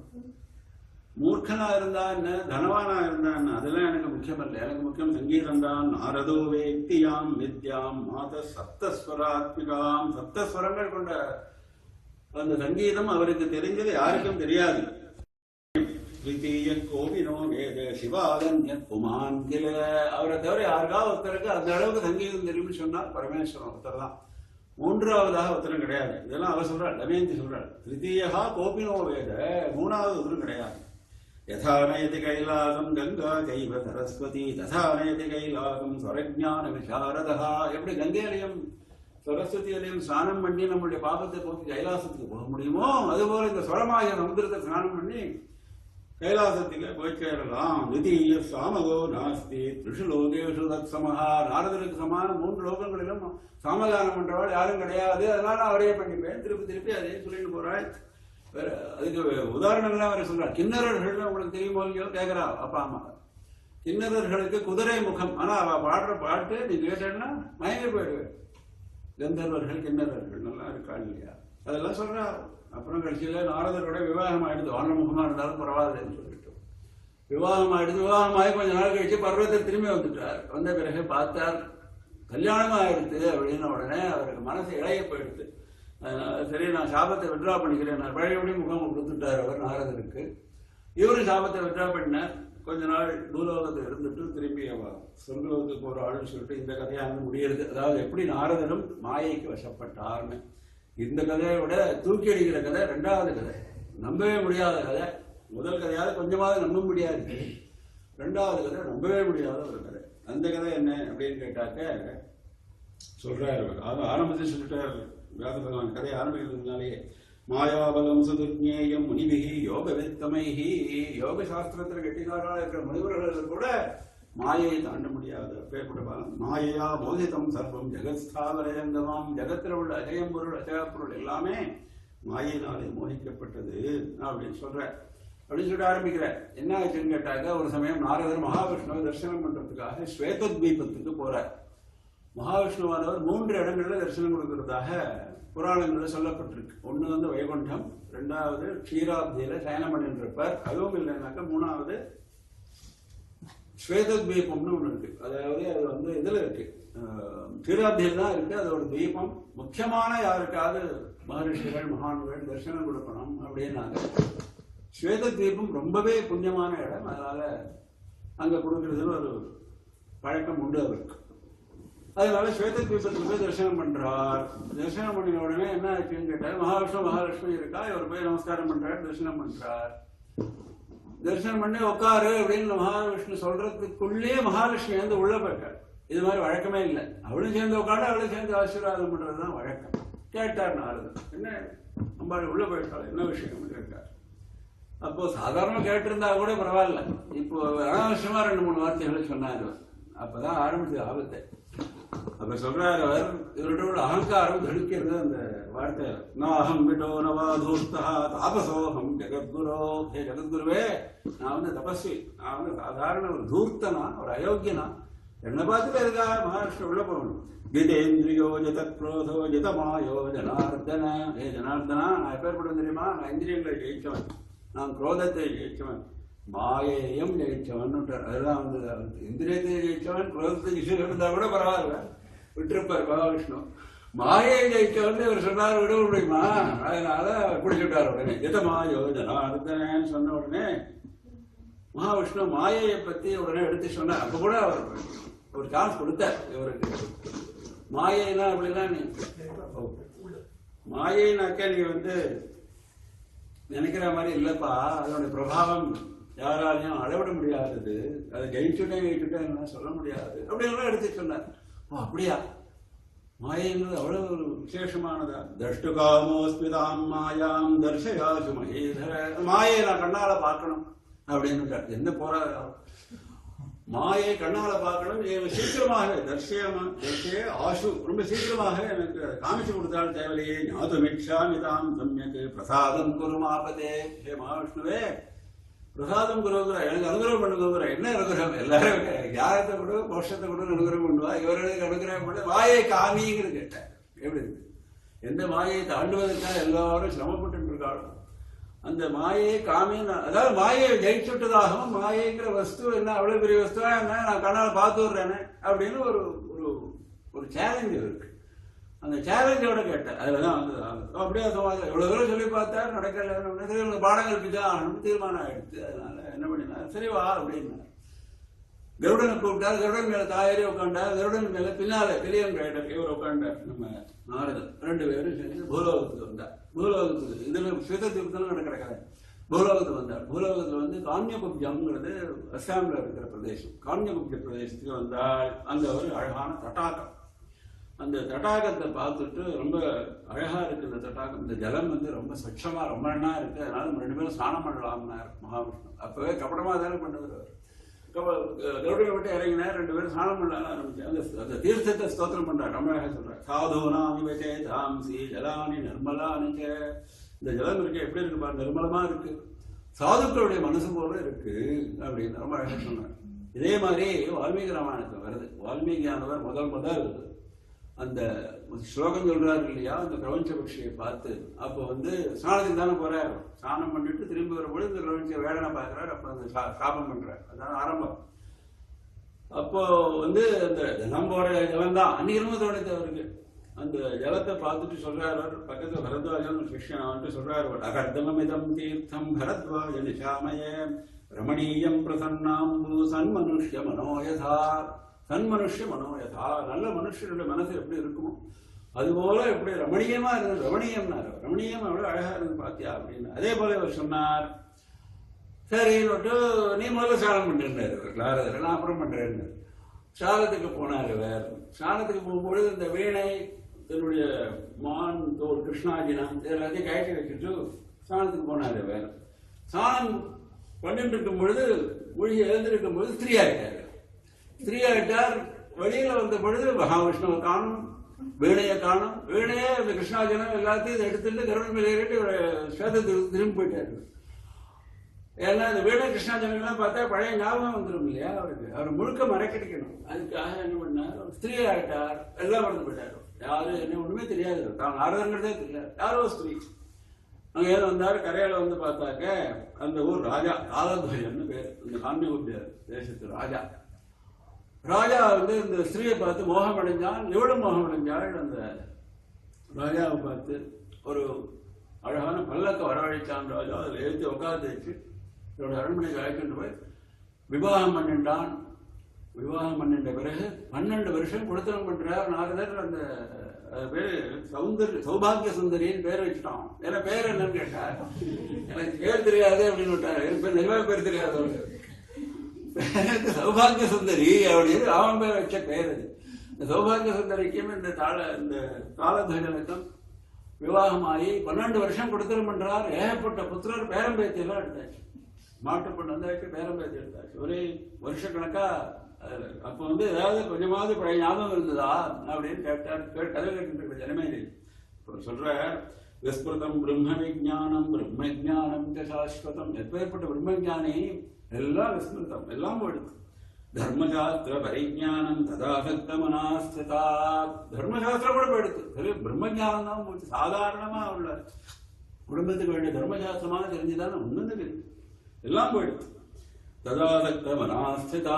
குடும்பத்துல ஆசக்தி தான் இருந்தது, வேற ஒண்ணுமே இல்லை அப்படின்னு சொல்லி பதில் சொல்றாரு. அப்போ ஏகப்பட்ட புத்திரர்கள், 12 புத்திரர்கள், அதுக்கப்புறம் மறுபடியும் 8 புத்திரர்கள், அதுக்கப்புறம் ஏகப்பட்ட பௌத்திரர்கள். இப்படி கொடுத்துல நடந்துட்டு இருக்கு. அப்போ ராஜா இல்லையா, வேற ஒரு ராஜா சண்டைக்கு வந்துட்டான். யுத்தம் வந்தது. யுத்தத்துல இந்த ராஜா இந்த ராஜா இல்லை, இந்த ராஜாவுடைய குடும்பம் அத்தனை புத்திரர்கள் அத்தனை பௌத்திரர்கள் யுத்தத்துக்கு அனுப்புறான்னு இந்த ராஜா ஒவ்வொருத்தரா எல்லாரும் பிராண்டம் விட்டு விடுறான். ரொம்ப துக்கமான ஒரு கட்டம் வந்துருக்கு சௌபாகிய சுந்தரிக்கு. காலதேசம் ஒருத்தர் தான் பாக்கி இருக்கார். எல்லாம் ரொம்பவே நாசமாயிடுச்சு. அப்ப வந்து ரொம்ப துக்காகிராந்தாள் ஆயிட்டாள் 2 பேரும். எப்படி காலம் மாறி போயிடுத்து பாருங்க. எப்படி ஆரம்பிச்ச கதை எப்படி போயிடுச்சு. ரொம்ப துக்காகிராந்தாள் ஆயிட்டாள். இதான் சமயம்னு பார்த்து மகாவிஷ்ணு வராரு. அங்கேருந்து ஒரு விருத்த பிராமண வேஷம் போட்டுட்டு வர வந்து இந்த ராஜா கிட்ட சொல்றார் காலதேசன். ஆமா, இப்ப இவ்வளவு பேரும் காலமாயிட்டா இல்லையா? ஆமா காலமாயிட்டா. அவளுக்கெல்லாம் காரியம் பண்ணணும் இல்லையா? பிதிருக்காரியம் ஆமா பண்ணணும். முதல்ல ஸ்நானம் பண்ணணும் இல்லையா? ஆமா ஸ்நானம் பண்ணணும். ஆத்துல ஸ்நானம் பண்ணக்கூடாது. யாராவது செத்து போனாலும் தீர்த்தத்துல சாஸ்திரம் சொல்றாரு. ஆத்துல பண்ணக்கூடாது, தீர்த்தத்துல போய் பண்ணணும். கர்த்தவியம் சர்வதா தீர்த்தே ஸ்நானம் கிரகே கொச்சித்து. கிரகே கொச்சித்து. ஒரு பொழுதும் வீட்டுல ஸ்நானம் பண்ணக்கூடாது ஐயா. இத மாதிரி சந்தர்ப்பத்தில் மிருதானாம் கில பந்தூனாம் தர்மசாஸ்திர விநிர்ணய அப்படின்னு அதுவே சொல்றேன். தர்மசாஸ்திரம் அப்படிதான் சொல்லியிருக்கு அப்படின்னு. சரி என்ன பண்ண, நான் ஒரு தடாகத்துக்கு ஆயிடுச்சுன்னு போறேன், உங்க 2 பேரும் நீங்களாம் வாங்கோ அப்படின்னு சொல்லிட்டு இந்த சௌதாந்த சுந்தரியும் தாளத்வஜனையும் பழைய தடாகத்துக்கு ஆயிடுச்சுன்னு போறார் இந்த மகாவிஷ்ணுவானவர். அங்க போய் ஆயிடுச்சு ஸ்நானம் பண்ணுங்க. முதல்ல சௌபாகியத்துக்கு ஸ்நானம் பண்ணா பழையபடி நாரதர் ஆயிட்டார். சேர்ந்து வெளியில வந்தவங்க நாரதர பழைய ஞாபகம்லாம் வந்துட்டு மகாவிஷ்ணு கரையில் இருந்தவொடனே ஒரே சந்தோஷம் இருக்கு, எல்லாம் பழையபடி ஆயிடுத்து. இப்ப தாளத்வஜன் கேட்கலாம், சௌபாகிய சுந்தரியும் கேட்கலாம். இந்த பிராமணர் எல்லாம் காணாம போயிட்டாளே, இப்ப பெரிய புது திருப்பமா எடுத்து கதையில. நாரதருக்கு இப்போ ஒன்றும் குழப்பம் இல்லை, அவர் பழையபடி ஆயிட்டார். ஆனா அந்த சௌபாகிய சுந்தரி காணுமே ரொம்ப ஏற்கனவே பரம துக்கத்தோட இருக்கான் அவன், எல்லாமே போயிடுத்து. அவ ஒத்திதான் பாக்கி இருந்தா அவளும் போயிட்டாள்னு அவனுக்கு தாங்க முடியல. அப்போ மகாவிஷ்ணு ஞானத்தை உபதேசம் பண்றார், வேதாந்தத்தை உபதேசம் பண்றார், பழைய பல ஸ்லோகங்கள் உபதேசம் பண்றார். நான் என்ன பாக்கியமா இருக்கும், சாட்சாத் மகாவிஷ்ணுகிட்டே அவனுக்கு ஞான பிராப்தி கிடைக்கிறது. ஆச்சரியமான ஞானத்தை சொல்றார். இந்த மனுஷ ஜென்மாங்கிறது ரொம்ப துர்லபமான ஜென்மா, பகவானை அடையிறதுக்குன்னு ஏற்பட்ட ஜென்மா. இந்த சௌபாகிய சுந்தரி அடிச்சுக்கிறியே, அவளை பத்தி உனக்கு என்ன தெரியும்? அவளை முன்னாடி பார்த்துருக்கியா, கேட்டிருக்கியா? எங்கேயோ தற்செயலா பார்த்தேனே அவளோட சேர்ந்து விட்டேன். திருஷ்டோபி தரோவஸ்யாக துவயா பிராப்தா சரோவரே. அவருடைய அப்பா, அந்த அவளுடைய அப்பா அம்மாவை பார்த்திருக்கியா நீ? அந்த பொண்ணோட அப்பா அம்மாவை பார்த்து பேசினே, கல்யாணம் பண்ணிட்டியா? துவயா பிராப்தா சரோவரே, இந்த குளத்துல மீட் பண்ணீங்க, அவ்வளவுதானே. காகதாலி பிரசங்கேன எதபூதம் தத்தாகதம். காக்கா உட்கார பணம்பழம் விழுந்தது சொல்றோம் இல்லையா, அது சம்ஸ்கிருதத்தில் இருக்கு. காகதாலி பிரசங்கம்னு பேரு. காகதாலி நியாயம்னு ஒரு நியாயமே இருக்கு சம்ஸ்கிருதத்துல. தாலியில பனம்பழம், காக்கையை உட்கார பனம்பழம் விழுந்தது அப்படிங்கிற காகதாலி பிரசங்கம் அது சொல்றாரு. காகதாலி பிரசங்கேன எதபூதம் தத்தாகதம். காக்கா உட்கார பனம்பழம் விழுந்தது போல அவனுக்கு சௌபாகிய சுந்தரி கிடைச்சாள். அதே போல திரும்ப போயிட்டாள். அவள் இதுல வருத்தப்படுறதுக்கு என்ன இருக்கு அப்படின்னு ரொம்ப சுலபமா பேசிட்டார். அப்புறம் ஞானம் மானுஷதேகேவை நான்யாசிக புயோனிஷு. பாக்கி ஜென்மாவெல்லாம் ஞானங்கிறது சித்திக்காது. அதனால உனக்கு இந்த மனுஷ ஜென்மா கிடைச்சா சந்தோஷப்பட்டு, உனக்கு வயசாகிடுச்சு, அதனால நீ ஞான பிராப்திக்கு முயற்சி பண்ணு அப்படின்னு சொல்லிட்டு மகாவிஷ்ணுடைய சாட்சாத்தா அவர்கிட்டே ஞானத்தை உபதேசம் பெற்ற காரணத்தினால மனசு சாந்தி ஆயிடுச்சு ராஜாவுக்கு. ஒரே ஒரு பௌத்திரன் மாத்திரம் பாக்கி இருந்தான், புத்திரனுடைய புத்திரன். அந்த குடும்பத்துல அவன்கிட்ட ராஜ்யத்தை ஒப்படைச்சிட்டு காட்டுக்கு போய் தபஸ் பண்ணி ஞானத்தை அடைஞ்சு முத்தியை அடைஞ்சு விடுவான் அவன். இப்போ நாரதருக்கு பழைய ஞாபகம் எல்லாம் வந்துடுத்து. அவர் கேட்டார் இப்போ மகாவிஷ்ணுகிட்ட. அவன் கிளம்பி போயிட்டான் ராஜா. இப்போ மகாவிஷ்ணுகிட்ட கேட்டார், அது சரி, நீங்க இவ்வளவு அக்கிரமம் பண்ணுவீங்க நான் எதிர்பார்க்கல, எனக்கு எப்படி எல்லாம் மறந்து போயிடுச்சுன்னு கேட்டார். நான் ஸ்திரீயா ஆனது கூட எனக்கு ஆச்சரியம் இல்லை, நான் நாரதர்கிற ஞாபகம் ஏன் போச்சுன்னு கேட்டார். அப்ப அவர் சொன்னார், அதுதான் மாயை. மாயை மாற்றணும்னு ஆசைப்பட்டியே, இப்ப தெரிஞ்சுதா மாயனா என்ன? சொத்தோடரோ நஜானாதி நஸ்ருணோதி வதத்யபி புனப்பிரபுத்தோ ஜானாதி சர்வம் ஞாதமசேஷதா. அதுக்கு உதாரணம் சொல்றாரு. சொத்தோட ஜனம் நம்ம அனுபவிச்சுருக்கிற உதாரணம் சொல்றாரு. எப்பவுமே வேதாந்தத்துல இந்த ஜாகிரத் சொப்ன சுஷுப்திங்கிற 3 அவஸ்தைகளுக்கு ரொம்ப விஸ்தாரமாக அதை பற்றி பேசுறான். இந்த 3 அவஸ்தைகளை வச்சுட்டு பெரிய ஞானத்தை உபதேசிக்கிறாவா. அதுதான் இங்கே ஒரு ஸ்லோகத்துல வேதாந்தம் முழுக்க சம்பளம் பண்ணிட்டார். அதாவது நாம தினம் தூங்குறோம், தினம் அடிக்கடி தினம் விளையாடுறோம், அடிக்கடி சொப்னம் காண்றோம். சொப்னத்தும் பொழுது நமக்கு நம்ம ஞாபகம் இருக்கா, நாம் தான் சொப்னம் காண்றோங்கிற ஞாபகம் இருக்கா? யாரோ சொப்னம் காண்றான்னு நினைச்சுட்டு இருக்கோம். அப்புறம் சொப்னத்துல ஐக்கியமாயிடுறோம். சொப்னத்தும் பொழுது நமக்கு வேற ஏதாவது ஞாபகம் இருக்கோ, யார் சொப்னம் காண்றாள், நமக்கு வேற ஏதாவது ஞானம் இருக்கோ? இல்ல. சொப்னத்தும் போது நமக்கு அந்த சொப்னத்தினோட கேரக்டர் ஒன்றுதான் தெரியுமே தவிர வேற எதுவுமே தெரியாது. முடிச்சுட்ட அப்புறம் எல்லாம் தெரியுது, நம்ம கேரக்டர் என்னன்னு தெரியுது, நேதி கடந்து தெரியுது, நம்ம பூர்வ ஞானம் எல்லாம் இருக்கு, சொப்னத்துல பார்த்ததும் ஞானம் இருக்கு. அதுபோல இந்த மாயையில வசப்பட்டவன் அந்த சொப்னத்துல இருக்கிறவனை போல அப்பப்போ உள்ளதான் தெரியும் அவனுக்கு, வேற ஒண்ணும் தெரியாது. ஞானிக்கு எல்லாம் தெரியும், முன்னாடி இருந்தது தெரியும், பின்னால் இருந்தது தெரியும், போன ஜென்மாவும் தெரியும், அது இருந்த ஜென்மாவும் தெரியும், எல்லாம் தெரியும் ஞானிக்கு. எப்படி ஒழிச்சென்ற புருஷனுக்கு எல்லாமே தெரிஞ்சிருக்கோ அதுபோல சொன்னார். புனப்பிரபுத்தோ ஜானாதி சர்வம் ஞானம் அசேஷதா அப்படின்னு. அதுதான் மாயையுடைய பிரபாவம். அது தெரியாம மாயை பார்க்கணும்னு அப்படின்னு சொல்லிட்டு இப்போ அவர்கிட்ட அந்த பழைய வீணையெல்லாம் ஒப்படைச்சார். எடுத்து போயிருந்தார். ஒப்படைச்சிட்டு இவர் வைகுண்டத்துக்கு கிளம்பி போயிட்டார். நாரதர் வந்து பிரம்மலோகத்துக்கு போனார். அவர் இன்னும் மனசு இதாகல, என்னதான் ஞானம் சொல்லிட்டு போயிட்டாருன்னு கூட மனசு அவர் ஏன்னா அப்படியே ஒரு ஆச்சரியமான நடந்துருக்கு. நம்ம போய் சரியாயிட்டோம், நமக்கு குழந்தை பிறந்து சுத்தமா அவரால் ஜீரணம் பண்ண முடியல அந்த விஷயத்தை. அதனால இவர்தான் சொல்லிட்டு உடம்பு போயிட்டார். யாராவது பிரம்மா வந்து தன்னுடைய பிதா இல்லையா, அவர்கிட்ட போய் மறுபடியும் இதை கேட்கணும் தொடர்ந்து வருதான். பிரம்மாவிட்ட போய் கேட்டார். பிரம்மா இதே விஷயத்தான் சொன்னார்.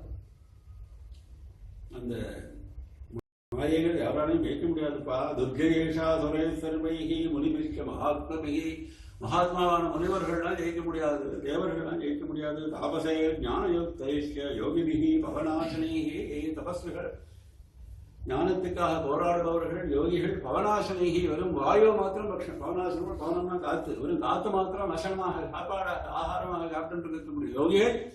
அவள்லாம் கூட மாயைக்கு தாண்ட முடியாது. நீ என்ன பெரிய விஷயமானு கேட்கிற அப்படின்னு சொல்லிட்டு இந்த கதையை யாரு சொன்னான்னு கேட்டா நாரதரே சொல்லியிருக்கார் வியாச பகவான்கிட்ட. அதான் விஷயம்.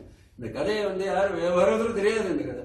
அதனால நாரதர் கதை சொல்லிட்டு இருக்கிற வியாசர்னா. அதனால நாரதருக்கு நாரதர் நிறைய சம்பந்தம் உண்டு. நிறைய கதை சொல்லிருக்காரு நாரதர் வியாசருக்கு. ஸ்ரீமத் பாகவதமே நாரதர் வியாசருக்கு பேரணை பண்ணி தான் அந்த ஸ்ரீமத் பாகவதமே எழுதினார் வியாசர். அப்படி ஒரு அவளுக்குள்ள ஒரு ஸ்நேகபாவம்.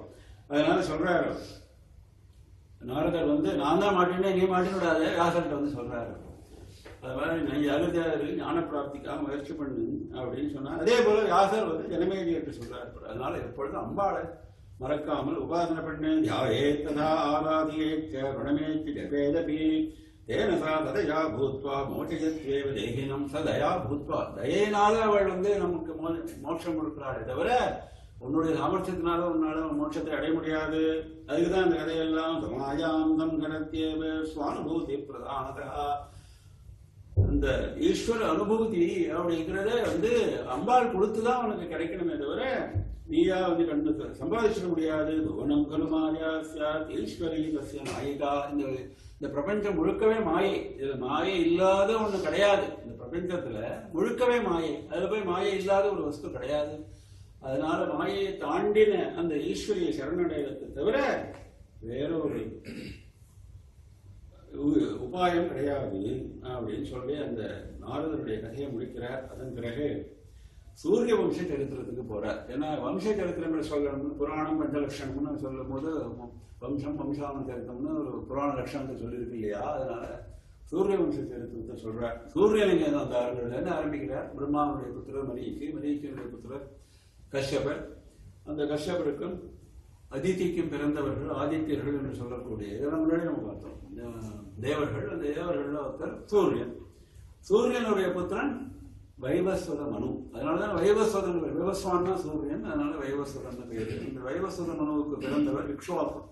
இந்த இக்ஷ்வாகுல இருந்தால் சூரிய வம்சமானது பிரசித்தமாக இருக்கு. எப்பவுமே ராமாயணத்தில் அடிக்கடி வருது இக்ஷ்வாகு வம்ச பிரபவோ ராமோனாமஜனே ஸ்ருதா அப்படின்னு ஆரம்பிக்கிறார். இக்ஷ்வாகு வம்சத்தில் பிறந்தவன் ராமன் பேரு அப்படின்னு ஆரம்பிக்கிறார். அதனால இக்ஷ்வாகு வந்து முதல் ராஜாங்கிறதுனால பிரதானமான பேர். அந்த இக்ஷ்வாகுவுக்கு இக்ஷ்வாகுவோட கூட பிறந்தவர்கள் நாபாகர், சர்யாதி, இது மாதிரி சில புத்திரர்கள் இருந்தார்கள். வைவஸ்வதனுக்கு இக்ஷ்வாகு மாத்திரம் பிரதானமா இருக்காரு. ஏன்னா அவர்கிட்ட இருந்து ராம வம்சம் இருக்கிறாங்க. ஒரு ஸ்டேஜ்லயும் கிளைகள் உண்டு. அது கிளைகள்லாம் வர்ணிச்சு போறாரு. அதான் வம்சாவளி சரித்திரம் சொல்லிட்டு நிறைய விஸ்தாரமா சொல்லிட்டு போறாரு. அதுல இந்த சர்யாதி அப்படிங்கிறவரை எடுத்துக்கிறார் இப்ப இந்த கதைக்கு. ஏன்னா இந்த கதையில ரொம்ப விசேஷம் இருக்குன்றதுனால, ரொம்ப ருச்சியான கதை அப்படிங்கிறதுனால சர்யாதியை மாத்திரம் எடுத்துக்கிறார். அதாவது இக்ஷ்வாகுனுடைய தம்பி சர்யாதி. சர்யாதிக்கு ஒரு புத்திரி இருந்தால் அவள் பேரு சுகன்யா அப்படின்னு பேர். இப்ப என்னாச்சு, ஒரு நாளைக்கு இந்த சர்யாதி ஆனவர் ராஜா இல்லையா, அதனால குடும்பத்தோட சேனையோட கிளம்பினார் வேட்டையாடுவதற்காக வனத்துக்கு. அப்பெல்லாம் விடாம வழக்கம். அதனால வனத்துக்கு போனாள். அங்க அந்த வனத்தை ரொம்ப அழகா வர்ணிக்கிறார். அங்க உள்ள குளங்கள், அங்க உள்ள மரங்கள், கொடிகள், ரொம்ப விஸ்தாரமான அழகான வண்ணன பட்சிகள், மிருகங்கள். அங்க போய் ஜலக்கிரீடை பண்றாள், அதெல்லாம் வர்ணிக்கிறார். அப்புறம் என்ன ஆச்சு, இந்த இவ சின்ன பொண்ணு, இந்த சுகன்யா 10 வயசு பொண்ணு, எல்லா குழந்தைகளோட சேர்ந்து விளையாடிட்டு இருக்கா. விளையாடிட்டு இருக்கும் பொழுது ஒரு வல்மீகம், ஒரு எறும்பு புத்து, மண்ணு புத்து அது இருந்துருக்கக்கூடிய பெருசா இருந்துருக்கு. அந்த புத்தோட இந்த குழந்தைகள்லாம் சேர்ந்து விளையாடிட்டு இருக்கும் பொழுது அதுல ஒரு 2 பூச்சி மாதிரி, மின்மினி பூச்சி மாதிரி 2 தெரிஞ்சது, பிரகாசமா தெரிஞ்சது.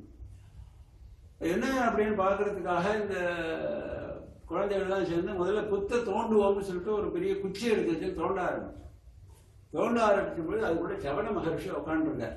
சவண மகர்ஷி தபஸ் பண்ணிட்டு இருக்காரு அந்த புத்துக்குள்ள. அது தெரியாத வழக்கு.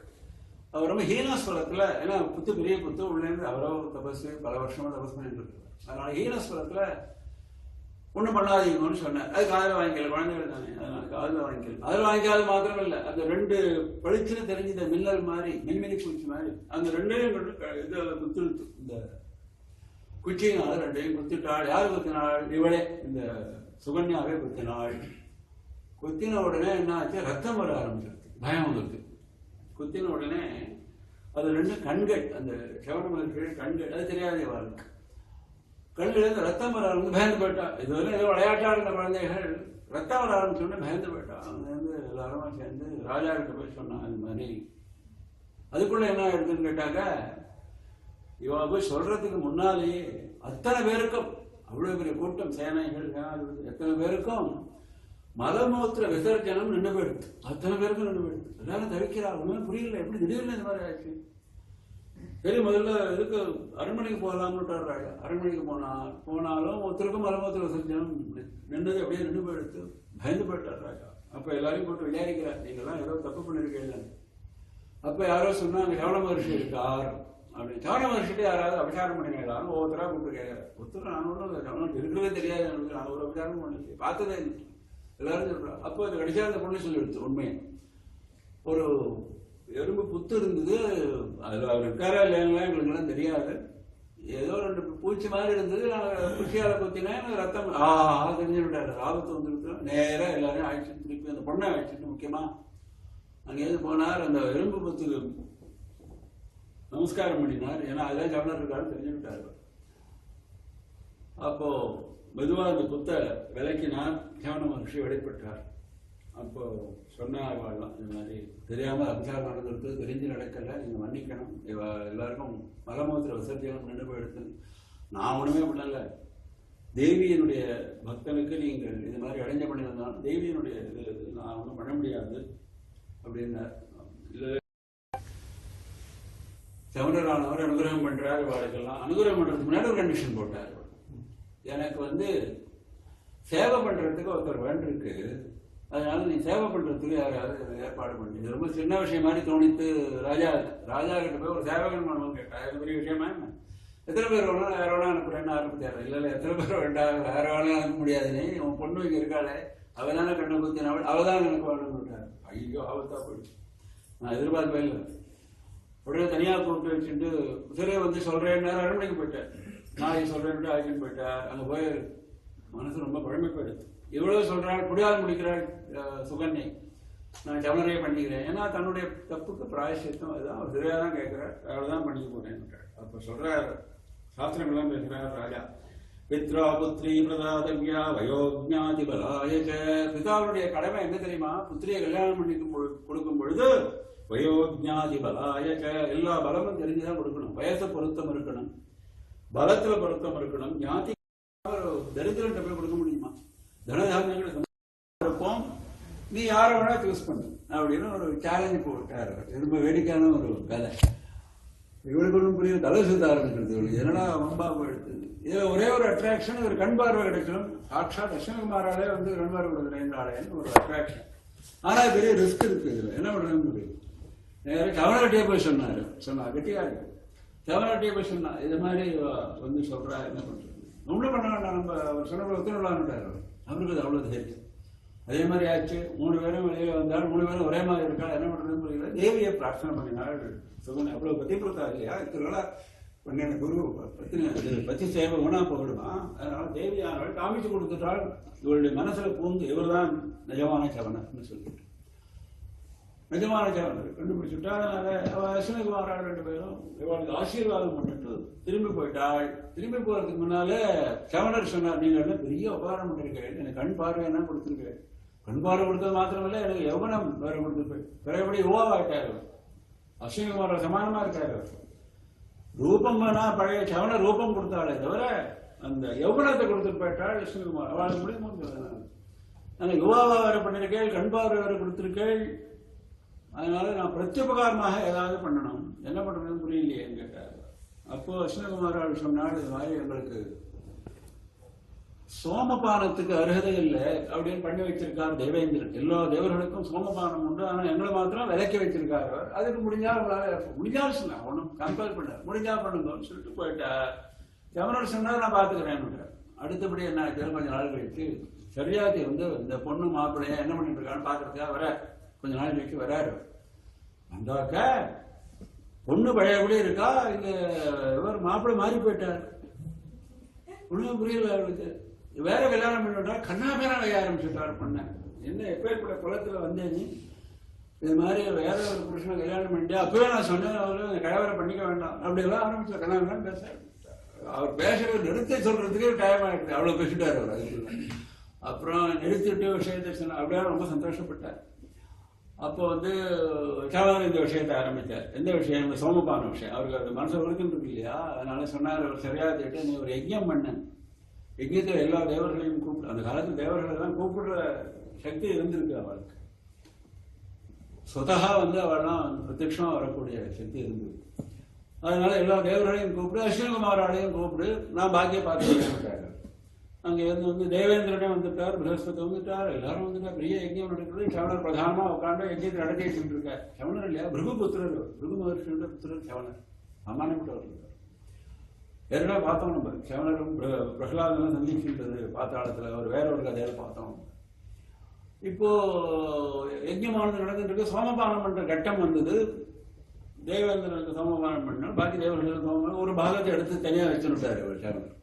என்ன தனியா வச்சிருக்கேன்னு கேட்டார் தேவேந்திரன். இல்ல அஸ்வினகுமாரா அவளுக்கு சோமபானம் கிடையாதுன்னு தெரியாது அவங்களுக்கு. அதெல்லாம் நீ உன்னுடைய சட்டம், நான் ஒத்துக்கலையே அந்த சட்டத்தை. மமாஹிடவனஸ்தத்ர கதமேதோ ரவேஸ்வதோ ந கிரஹார்ஹோ நகா சத்யோ ப்ரூஹி சத்யம் சிஷீபதே. இந்திரா, இவாளுக்கு சோமபானம் கிடையாதுன்னு சொல்றதுக்கு உனக்கு என்ன யோகியதை இருக்கு? ஏன் கிடையாது? அவளும் சூரியபுத்திரன். சூரியபுத்திரான்னு சொன்னது மாத்திரமில்லை, சங்கரோசமுத்பன்னோ தர்மபத்னி சுதோ ரவேஹே. ரவியினுடைய தர்மபத்னியிலிருந்து உண்டானவர்கள், சரியான விவாகத்திலிருந்து உண்டானவர்கள் இவர்கள். ஏதோ ஜாதி விட்டு ஜாதி மாறிய விவாகம் பண்ணல ரவி, சூரியன். அப்பேற்பட்ட விவாகத்தில் உண்டான இந்த அஸ்வினகுமார்களுக்கு சோமபானம் இல்லைன்னு சொல்றதுக்கு என்ன அதிகாரம் உனக்கு இருக்கு? ஏன தோஷேன தேவேந்திர நார்ஹோ சோமம் பிஷக்வரோ. பிஷக்வரம் டாக்டர், பிஷக்னா டாக்டர், வைத்தியர், சிறந்த வைத்தியர்கள். அவளுக்கு சோமபானம் இல்லைன்னு சொல்றதுக்கு உனக்கு என்ன அதிகாரம் இருக்கு அப்படின்னு வாக்குவாதம் வந்துடுத்து.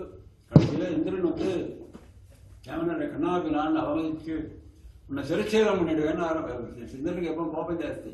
சிறைச்சேதம் பண்ணுவேன்னு பயன்படுத்தினா அதெல்லாம் காதல் வாங்கிக்கல. ஒரு பாத்திரத்துல சோமபானத்தை எடுத்துட்டு அந்த அஸ்வினகுமார்கிட்ட போய் குடிக்கும்படி பண்ணிவிட்டார் இவர். அப்படி குடிக்க போறாவா அங்கேருந்து வஜ்ராயுதத்தை பிரயோகம் பண்ண போறார் தேவேந்திரன். கையில் எடுத்துட்டார், பார்த்தார் சமணர். உடனே அந்த கையை ஸ்தம்பிச்சு போகும்படி பண்ணிவிட்டார் இவருடைய தப்போபலத்தினால. வஜ்ராயுத கையில வச்சு நிற்கிறார், அசைய முடியல, பயந்து போயிட்டார் தேவேந்திரன். அது மாத்திரம் இல்லையா, என்ன பண்ணார், அந்த அக்னி இருந்துட்டு இருக்கு இல்லையா, அக்னியில இருந்து ஒரு கிருத்தியா ஒரு ராட்சசனை உண்டு பண்ணிவிட்டார். அவ்வளவு கோபம் இவருக்கு. ஏன்னா வித்யாலயத்தை பிரயோகம் பண்ற அளவுக்கு வந்துட்டான், கோபம் வந்துருத்து அவருக்கு. ஒரு ராட்சசன் உண்டு பண்ணா. ராட்சசன் இப்போ இந்த தேவேந்திரனை துரத்த வந்துட்டான். தேவேந்திரன் பார்த்தா ரொம்ப கட்டுக்கு மீறி போயிடுதுன்னு சொல்லிட்டு பிரகஸ்பதி பகவானை ஸ்மரணம் பண்ணான். பிரகஸ்பதி பகவான் வந்தார். பிரகஸ்பதி பகவான் சமாதானமாக எல்லாத்தையும் முடிச்சு வைக்கார். சவணர் டைம் போய் சொன்னார், நீங்க கோச்சிக்காதீங்க, இந்த ராட்சசனை வித்ரா பண்ண போறார். ராட்சசனை வித்ரா பண்ணி அவர் ஸ்ரீஷு பானேஷு தியூதேஷு மிருகயாசு பூலோகத்துல பானம் எங்கெங்க சூதாட்டம் நடக்கிறதோ அங்க மிருகையா எங்கெங்க வேட்டை நடக்கிறதோ அங்கெல்லாம் பிரிச்சு கொடுத்தார். ஏன்னா ஒரு ராட்சசனை உண்டு பண்ணிட்டா பிரிச்சு கொடுக்குறது அப்படியெல்லாம் அவர் இருந்திருக்கு. அந்த காலம் பிரிச்சு கொடுத்தார், சமாதானம் ஆயிட்டார். இன்னிலிருந்து அஸ்வினகுமாராளுக்கு ஹோமமானம் உண்டு தெரிஞ்சதோ இல்லையோ அப்படின்னு கேட்டார் தேவேந்திரா. இதுவே பதில் சொல்லுறாரு அவர், நன்னா தெரிஞ்சது அப்படின்னார். அப்புறம் அங்க அந்த யஜ்யத்தை முடிச்சுட்டு அவெல்லாம் கிளம்பினான்னு சொல்லிட்டு இந்த சரித்திரத்துல முக்கியமானது என்ன அப்படின்னு கேட்டாக்க அந்த சுகன்யனுடைய பாதிவிரத்தியம். சுகன்யனுடைய பாதிவிரத்தியத்தினால அம்பாள் எப்படி அனுகிரகம் பண்ணினாள் தான் முக்கியமான கதை. அடுத்த கதை இது சரியாதியினுடைய சம்பந்தப்பட்ட கதை. சரியாதிக்கு ஒரு பேரன் இருந்தான், அவனுக்கு புத்திரன் ஒருத்தன், ஆனர்த்தன் ஒருத்தன். பேரன் பேரு ரேவதன் பேரு. இந்த ரேவதனுடைய புத்திரி ரேவதி. இந்த ரேவதிக்கு விவாகம் பண்ண வேண்டிய காலம் வந்தது. ரேவதன் வந்து பூலோகம் முழுக்க தேடினான், யாரும் கிடைக்கல. அவனுடைய கண்ணுக்கு யாரும் சூடுபட்டு தோணல. அப்படியே ஒரு பரம சுந்தரியா இருந்தால் ரேவதி. எந்த மாப்பிளையும் பிடிக்கல அவனுக்கு. என்ன பண்றது? சரி, நேரம் பிரம்மா, அப்படியெல்லாம் சக்தி இருந்திருக்கு அந்த காலத்துல. நேர பிரம்மாவை போய் நம்ம கன்சல்ட் பண்ணலாம்னு தோணிச்சு. நேர இந்த ரேவதியும் ஆயிடுச்சுட்டு பிரம்மலோகத்துக்கு போனான்னு. இந்த ரேவதன் பிரம்மலோகத்துக்கு போனா பிரம்மா வந்து ஒரு பெரிய சபையில உட்காந்துருக்கார். சங்கீதம் கச்சேரி நடந்துட்டு இருக்கு. தலையாடிட்டு என்ஜாய் பண்ணிட்டு உட்காந்துட்டு இருக்காரு பிரம்மா. அதனால அப்ப போய் நடுப்புற குறுக்க பேச முடியாது. அதனால கச்சேரி முடியட்டும் காத்துட்டு இருக்கான். ரேவதனும் ரேவதியும் உட்காந்துருக்கார். எல்லாம் முடிஞ்ச பிறகு என்ன விஷயம்னு கேட்டார். நீங்களாம் எங்க எதுக்காக வந்தேன்னு கேட்டார் பிரம்மா. விஷயத்த சொன்னா அது சிரிக்க ஆரம்பிக்கிட்டாரு. அவர் சிரிச்ச உடனே அவருக்கு ஒண்ணுமே புரியல. எதுக்கா சிரிக்கிறாரு? நம்ம ஒண்ணு கல்யாணம் பண்ண மாப்பிள்ளை தான் கேட்கிறோம். அப்ப அவன் சொன்னா பூலோகத்துல வந்து ராஜா பேர் ராஜகுமாரன் இல்ல பேரெல்லாம் சொல்லி அவன் எனக்கு பிடிக்கல எனக்கு பிடிக்கல விசேஷம்னு போனான். அவர் சிரிச்சார். எதுக்காக சிரிக்கிறேன்னு கேட்டான். நீ இப்போ வந்து எவ்வளவு நாழி ஆச்சு தெரியுமான்னு கேட்டார். என்ன நாழி ஆச்சு? ஏதோ 3 மணி நேரம் 4 மணி நேரம் கச்சேரி. 3 மணி நேரம் 4 மணி நேரம் இல்லப்பா, 108 யுகம் ஆயிடுத்து பூலோகத்துல. அதான் சிரிச்சாரு. நீ சொல்ற ராஜாக்கள்லாம் மண்ணோட மடிஞ்சு அவளுடைய வம்சமே போய் அவளுக்காக வரைக்கும் அடுக்கிறேன். அவெல்லாம் எத்தனை காலம் ஆயிடுத்து. இந்த பிரம்மலோகத்தினுடைய கால பரிமாணமே வேற, பூலோக பரிமாணமே வேற. 108 யுகம் ஆயிடுத்து. நீ வந்து அப்படின்னு. ஓஹோ, உண்மை புரியலையே. சரி, இப்ப என்ன பண்ணணும்னு கேட்டார். இப்ப ஒண்ணும் பண்ண வேண்டாம், நீ நேர பூலோகத்துக்கு இப்ப நீ சீக்கிரமா போறதுக்கு நான் அனுகிரகம் பண்றேன். எது மாதிரி டைம் கேப் வராம நீ உடனே ஓடி போயிடு. உடனே போய் இந்த பூலோகத்துல இப்ப கிருஷ்ணாவதாரம் ஆயிருக்கு.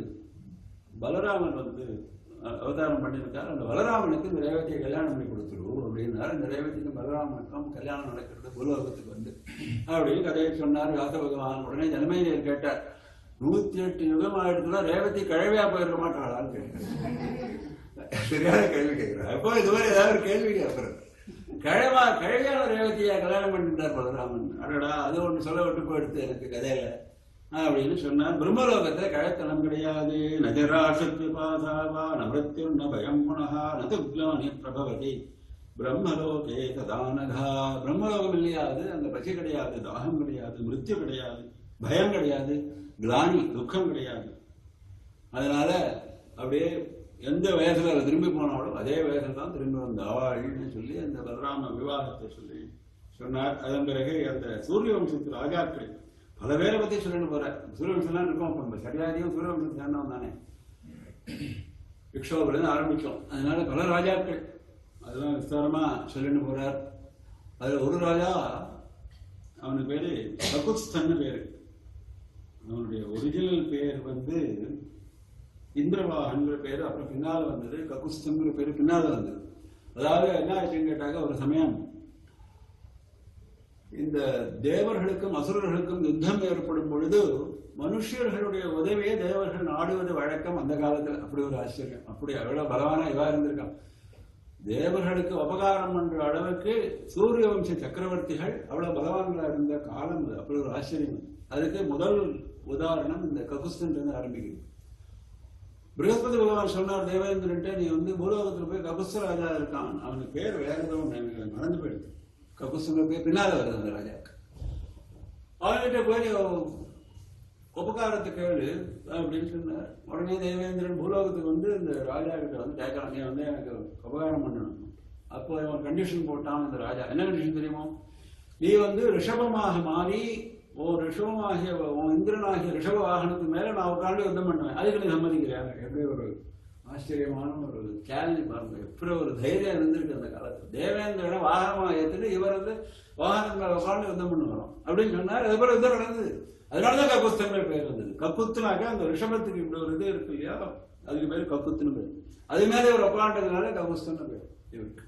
அதனாலதான் ராமருக்கு காகுஸ்தங்கிற பேர் பின்னால் வந்தது. அடிக்கடி காகுஸ்தன் வருதுல ககுஸ்த வம்சத்துல வந்ததுனால அவருக்கு இந்திரவாகன் இன்னொரு பேரு. அதே போல மாந்தாதா அப்படின்னு சொல்லிட்டு இன்னொரு ராஜா, அதுவும் ரொம்ப விசித்திரமான ஒரு கதை. அதுக்கப்புறம் திஷங்கு, அது ஒரு விசித்திரமான கதை. திஷங்கு வந்து அதுவும் எல்லாரும் இந்த சூரிய வம்சத்தை சேர்ந்தவாள் தான். விஸ்வாமித்திர திஷங்குக்காக ஒரு சொர்க்கத்தையே சிருஷ்டி பண்ணார். ஏன்னா சண்டாள ரூபத்தில் இருந்தான் திஷங்கு. ஏன்னா வசிஷ்டருடைய சாபம். இவர் வந்து ஒரு சொர்க்கத்துக்கு அனுப்பிச்சுட்டார் தன்னுடைய தப்போபலத்தினால. இந்திரன் காலால தள்ளி விட்டுட்டான், அங்கிருந்து கீழே விழுந்துட்டு இருக்கான் தலைகளே திரிசங்கு. இவர் நடுப்புற ஒரு சொர்க்கத்தை சிருஷ்டி பண்ணிட்டார் விஸ்வாமித்திரன் தப்போபலத்தினால. திரிசங்கு சொர்க்கம் தேவங்கள் பார்த்தா ஆபத்தாப எடுத்து தேவங்கள் இறங்கி வந்து விஸ்வாமித்திர சமாதானம் பண்ணி போனா போது தான் அவனை சேர்த்துக்கிறேன் அப்படின்னு சொல்லி தேவலோகத்துக்கு திரிசங்கு அழைச்சிட்டு முடிக்கொண்டு விட்டுட்டார் விஸ்வாமித்திரன். என்னுடைய சிருஷ்டியெல்லாம் நான் கழிச்சு விடுறேன்னு சொல்லிட்டு அப்படி அந்த திரிசங்குவுக்கு பிறகு அவருடைய புத்திரன் ஹரிஷ்சந்திரன். ஹரிஷ்சந்திரன் கதை ரொம்ப விஸ்தாரமா சொல்லப்பட்டிருக்கு தேவி பாகவதத்தில். ரொம்ப அதி விஸ்தாரம். மகாபாரதத்தில் எவ்வளவு சொல்லியிருக்கோம் அதே அளவு சொல்லிருக்கு. ஹரிஷ்சந்திரனுக்கு புத்திர பாக்கியம் இல்லை. அதனால அவனுடைய குருவானவர் வசிஷ்டரானவர் சொன்னார், நீ வருணனை பிரார்த்தனை பண்ணினா உனக்கு புத்திர பாக்கியம் கிடைக்கும் அப்படின்னு சொல்லிட்டு. அப்போ வருணன் வந்து இவர் வந்து வருண பூஜை பண்ணினார். வருணன் பிரத்யட்சமா வந்தார். வருணன் வந்து ஒரு விசித்திரமான கண்டிஷன் சொல்லிட்டு உனக்கு புத்திர பாக்கியம் உண்டுன்னு சொன்னேன். என்ன கண்டிஷனாக உனக்கு புத்திரன் நான் தருவேன், அந்த புத்திரனை நீ பசுபந்தம் பண்ணி எனக்கு கொடுத்தோம்னா. பசுபந்தம்னாக்க யஜ்ஞ பசு என்ன பண்ணுவா, வெட்டி ஆகுதி பண்றா இல்லையா? அது போல இந்த புத்திரனையும் யஜ்ஞ பசுவாக கட்டி யூபஸ்தம்பம்னு பேர் அது எந்த ஸ்தம்பத்தில் கட்டுறாளோ அதுக்கு அதுல கட்டி அவனை வெட்டியை என்கிட்ட கொடுத்துருவோம்னு அர்த்தம். அதான் அர்த்தம். புத்திராதுக்கு அவனுக்கு புத்திரனை வெட்டி இவர் கையில கொடுக்கறதுக்கு அப்படின்னு கேட்டுக்கணும் இல்லையா? ஹரிச்சந்திரன் கேட்கல. அதான் ஹரிச்சந்திரன் செட்டுத்தனம். இந்த கேள்வி கேட்டுக்கணுமா வேண்டாம், பசுபந்தம் பண்ணி என்கிட்ட கொடுத்துரு உனக்கு புத்திரன் தரேன் அப்படின்னு சொன்னாங்க. இல்ல பசுபந்தம் பண்ணி அவங்ககிட்ட கொடுக்கறதுக்கு எதுக்கு புத்திரனே இல்லாம இருக்கேன்னு சொல்லிருக்கணும் இல்லையா? அல்ல அந்த வரண வேற விதமா கேட்டிருக்கணும் இல்லையா? கேட்கல. அவர் சரியான ஏன்னா இவருக்கு அந்த புத்திரன் கிடைச்சா போறோம்னு சொல்லிட்டு எப்படியாவது வரண சமாதானம் ஒரு ஏன்னா தான் ஹரிச்சந்திரன் ஒரு தைரியம் இருக்கு இல்லையா? ஏன்னா ஹரிச்சந்திரன் எப்பேற்பட்டார், சத்தியமே உருவானவர். அப்பேருடைய சத்தியத்தினுடைய தப்போ பலம் இருக்கிறதுனால ஒரு தைரியத்துல தெரியனுட்டார். குழந்தை பிறந்தாச்சு. பிறந்த அன்னைக்கே வந்துட்டார் வருணன். அங்கே நீ இப்ப யஜ்ஞம் பண்ணி அந்த பசுபந்தம் பண்ணி அந்த குழந்தைய என்கிட்ட கொடுத்துருணும். எப்படி குழந்தை கொடுக்க மறந்து வருமா? ஒரு மாசம் கழிச்சு வாங்கோ. இப்போ வந்து பிரசவ தீட்டு இல்லையா? தீட்டு போறதுக்கே 11 நாள் ஆகும். அதுக்கப்புறம் ஒரு மாசம் இருக்கட்டும். முழுக்க தீட்டு போகணும்னா ஒரு மாசம் ஆகும். அதனால இருக்கட்டும். சரின்னுட்டார் வரணும். ஒரு மாதம் கழிச்சு வந்தார். ஒரு மாதம் கழிச்சு பல்லு படம் கட்டம்னார். அப்புறம் இப்படியே சொல்லிட்டு போறார். ரொம்ப ஆச்சரியம். பல்லு படம் சரி பல்லு படம் அப்புறம் அவர் என்ன. அப்புறம் ஒரு வயசு கழிச்சு அப்து பூர்த்தி ஆகட்டம்னார். சரி ஒரு வயசு கழிச்சு அவர் என்ன. அதுக்கப்புறம் சவுளம் ஆகட்டம்னார். 3 வயசுல பண்ண வேண்டியது சவுளம் சிக்கைக்கு. அந்த 3 வயசு ஆன உடனே வந்தார். அப்பவும் இல்லை. சரி உபநயனம் ஆகட்டம்னார். இவ்வளவு அதிசயமா பிறந்திருக்கான உபநயனம் பண்ண வைக்க வேண்டாம். சரி உபநயன தண்ணிக்கே வந்துட்டார். கரெக்டா உபநயன தண்ணிக்கு கரெக்டா வந்து நிற்கிறார் வருணன். இல்ல வேதாத்தியானம் பண்ணாம ஒரு பசுபந்தம் பண்றதுன்னு தப்பு. வேதம் படிச்ச பையனை தானே பசுபந்தத்தை நிறுத்த முடியும். சாஸ்திரம் பேசுறாரு. வேதாத்தியானத்துக்கு என்ன பண்ண, வேதாத்தியம் முடிஞ்சு சமாவர்த்தனம்னு வேதம் முடிஞ்சு அத்தியானம் பண்ணி திரும்பி வர்றது கட்டம் உண்டோ. அப்போ அதுக்கும் ஒத்துக்கிட்டார் வருணன். சமாவர்த்தனமும் எடுத்து திரும்பி வந்துட்டான். அவனுக்கு பேரு ரோஹிதன் பேர் வச்சிருந்தார். அவர் அந்த பிள்ளைக்கு ஹரிச்சந்திரன் வச்ச பேர் ரோஹிதன். திரும்பி வந்துட்டான். திரும்பி வந்த பிறகு சமாவர்த்தனம் முடிஞ்சு திரும்பி வந்து அன்னைக்கே வந்துட்டார் இவர். யாரு? வருணன். இது பல தடவை வந்தாச்சு வருணன். எத்தனை தடவை கணக்கில் அத்தனை தடவை வந்துட்டார். இப்போ என்ன பதில் சொல்றது? கொஞ்ச நாள் ஆகட்டும், விவாகம் ஆகட்டும், ஏதாவது சொல்லணுமே இருந்தார். கோபம் வந்துடுத்து வருணன் சபிச்சுட்டார். ஆத்மா ஹி வல்லபஸ்தாத சர்வேஷாம் பிராணினாம் கலோ நிருபதேகம் தயா யஸ்மாத் வசசா ச பிரபஞ்சிதः தஸ்மாத் ஜலோதரோ வியாதிஹி த்வாம் துதத் அதிதாருணः. ஹே ராஜாவே, சத்தியம்தான் பிரதானம். நீ வாக்கு கொடுத்துட்டு நானும் போனா போடுதுன்னு எத்தனை காலம் ஆயிடுத்து. நீ வஞ்சனை பண்ணிட்டே இருக்கே. அதனால ஜலோதரம் அப்படிங்கிற வியாதி ஒண்ணு வந்து நீடிக்கட்டும் அப்படின்னு சொல்லிட்டாரு. ஏன்னா வருணன் வந்து ஜலத்துக்கு அதிபதி இல்லையா? அதனால ஜலோதரம் வியாதி வயத்துல நீர் சேர்ந்து வயறு பெருசாயிடும். இப்ப என்ன பேர் இருக்குன்னு ஏதோ ஒரு பேர் சொல்லுவாங்க இல்லையா? வயறு பெருசாகி வயத்துல நீர் சேர்ந்து சொன்னாங்க. இப்போ இருக்காரு ஜனங்க. அந்த ஜலோதரம் வியாதி ஒன்று வந்து பீடிக்கட்டும்னு சாப்பம் கொடுத்துட்டார். இதுக்கு ஏதன் மத்தியில இந்த ரோஹிதன் வந்து தப்பிச்சுட்டு ஓடி போயிட்டான். ஏன்னா இது மாதிரி பசுபந்தம் காதல வந்து பிரியன் ஆயிட்டான் இல்லையா? அது விஷயம் தெரிஞ்சு போச்சு. அதனால ஆக்சுவலா வருணன் வரும்போது ரோஹிதன் இல்லைங்க. அது ஒரு தடவை ஆயிடுது. ரோஹிதன் இல்ல அவன் திரும்ப வந்து உடனே கொடுத்து ஒரு தடவை ஆயிடுது. அப்படி ஒரு நடப்புற 6 தடவை மொத்தம் வந்திருக்காரு வருணன். அவரும் பொறுமையா 7வது தடவை தான் இந்த மாதிரி சாப்பம் கொடுத்து. இப்போ ரோஹிதன் ஓடி போயிருக்கான், வனத்துல எங்கோ உட்காந்துருக்கான். இது மாதிரி அப்பாவுக்கு ஜலோதர வியாதி வருணன் கொடுத்துட்டு போயிட்டார் அப்படின்னு தெரிஞ்ச உடனே ரொம்ப துக்கப்பட்டு தானே அப்பா கிட்ட தன்னை ஒப்படைச்சு பசுபந்தம் பண்ணும்போது சொல்றது தீர்மானமா கிளம்புறா. உடனே தேவேந்திரன் தடுத்துட்டா. ஐயோ, அது மாதிரி தன்னைத்தானே இழக்கிறதுன்றது தப்பு அப்படின்னு சொல்லி ஒரு தடவை ஆயிடுச்சு, 2 தடவை ஆயிடுச்சு, 2 தடவையா நிறுத்திட்டார். இப்ப என்ன பண்றதுன்னு புரியல, ஜலோதர வியாதியெல்லாம் கஷ்டப்படுறார். இப்ப வசிஷ்டரகன் சொல்லி பண்ணினார் ஹரிச்சந்திரன், அவர் தான் குலகுரு. அவர் சொன்னார், இந்த மாதிரி புத்திரனை பிரசபந்தம் பண்றது தானே ஒப்புத்துட்டு இருக்கேன், புத்திரனை விலை கொடுத்து வாங்குறதுக்கு சாஸ்திரம் இடம் கொடுத்துருக்கு, அதனால விலை கொடுத்து நீ வாங்கி அது நீ பண்ணலாம்னு ஒரு சாஸ்திரம் சொன்னார். சாஸ்திரம் தான் சொன்னார், பண்ண சொல்லி கேட்டா என்ன பண்ணலாம்னு இதான் பண்ணலாம். அப்போ அஜயவர்த்தன் ஒரு பிராமணன், அவருக்கு சுலஷேபன் ஒரு புத்திரன். அந்த புத்திரனை விலைக்கு வாங்கினார். இவர் விலைக்கு வாங்கி யஜ்யம் பண்ண ஆரம்பிச்சுட்டார்.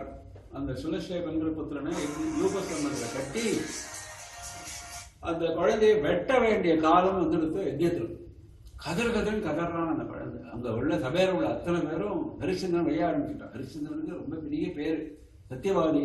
அவருக்கு இருந்த பேர் யாருக்கும் கிடையாது. எல்லா பேரும் போயிடுத்து இப்போ இந்த இடத்துல.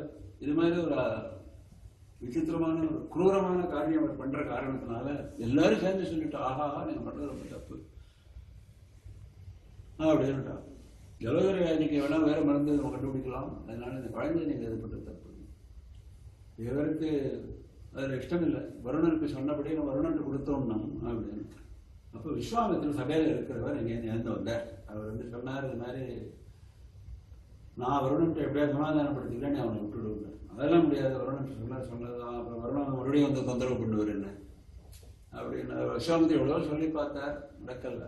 அப்ப என்ன பண்ணினார் விஸ்வாமித்திரர், ரொம்ப கெட்டிக்கார். அவர் என்ன பண்ணார், நேரா அந்த சுலஷேபன் அந்த பையன் யோகசம்பத்தில் கட்டப்பட்டிருக்கிற குழந்தை, அவனுடைய காதல போய் வருண மந்திரத்தை உபதேசம் பண்ணினார். இவர் இந்த ஜபம் பண்ணிட்டே இரு, அந்த வெட்ட வர இல்லைன்னார். வெட்ட வரத்துக்கு முன்னால ஜபம் பண்ண காரணத்துலாம் வருணன் நேரம் வந்தான்.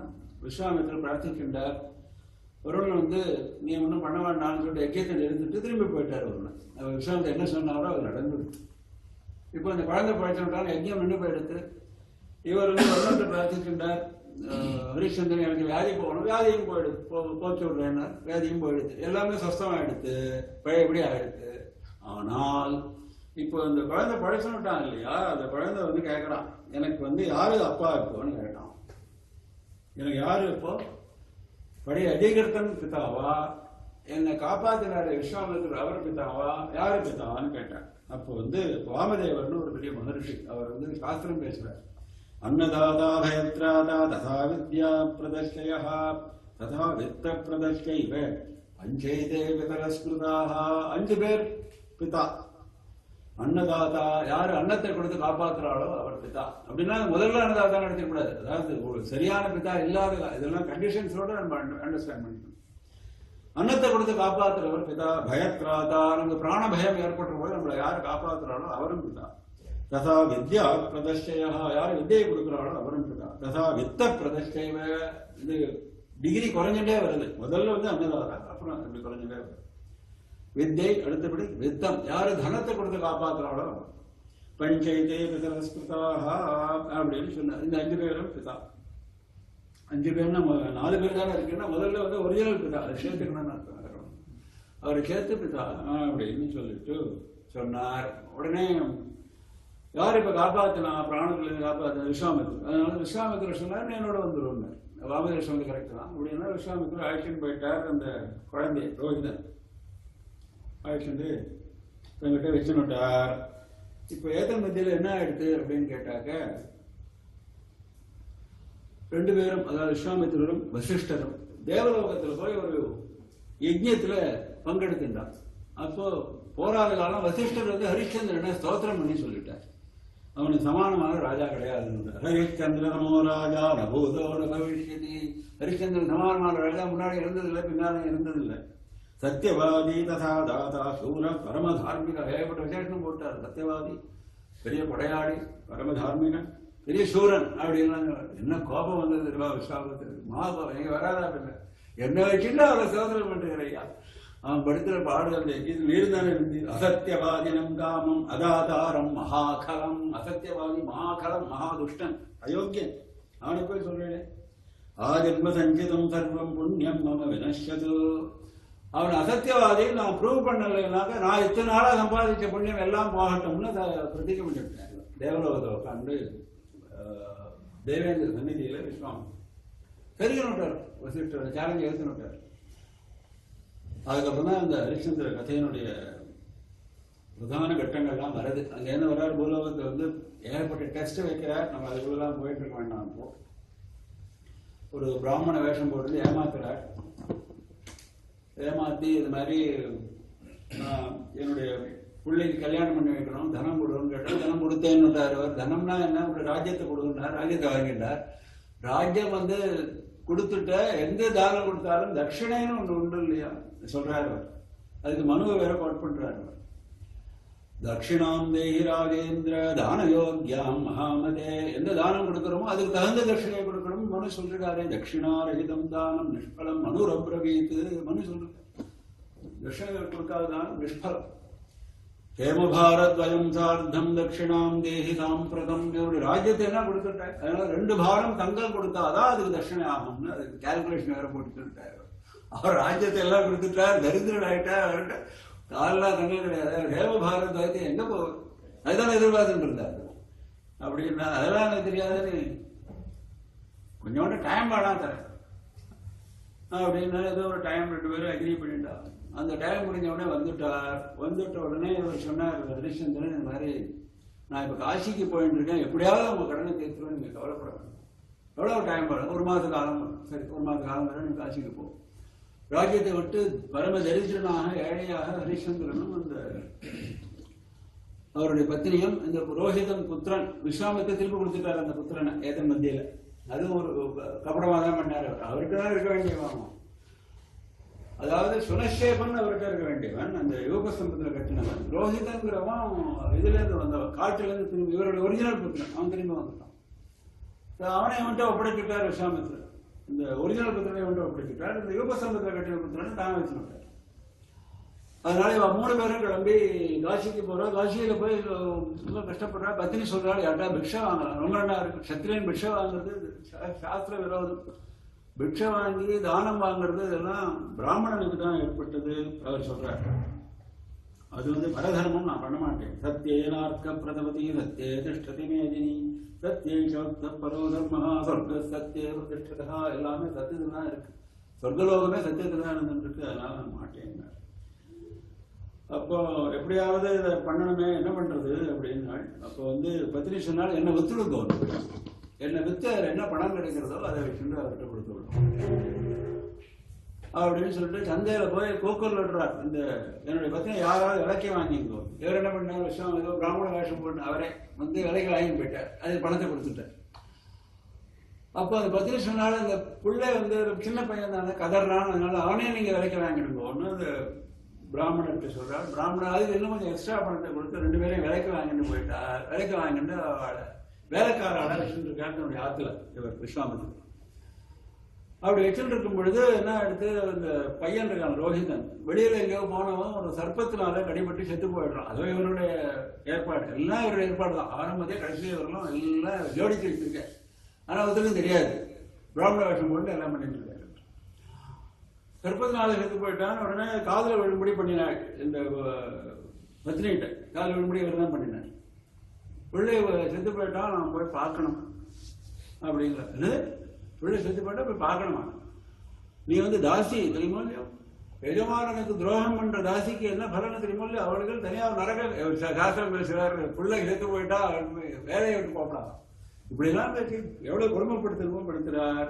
அப்புறம் வெடிகாலத்தாலும் 3 மணி 4 மணிக்கு அந்த லீவு கொடுத்து அனுப்புறாரு அந்த பத்தினியை, போய் பார்த்துட்டு வா.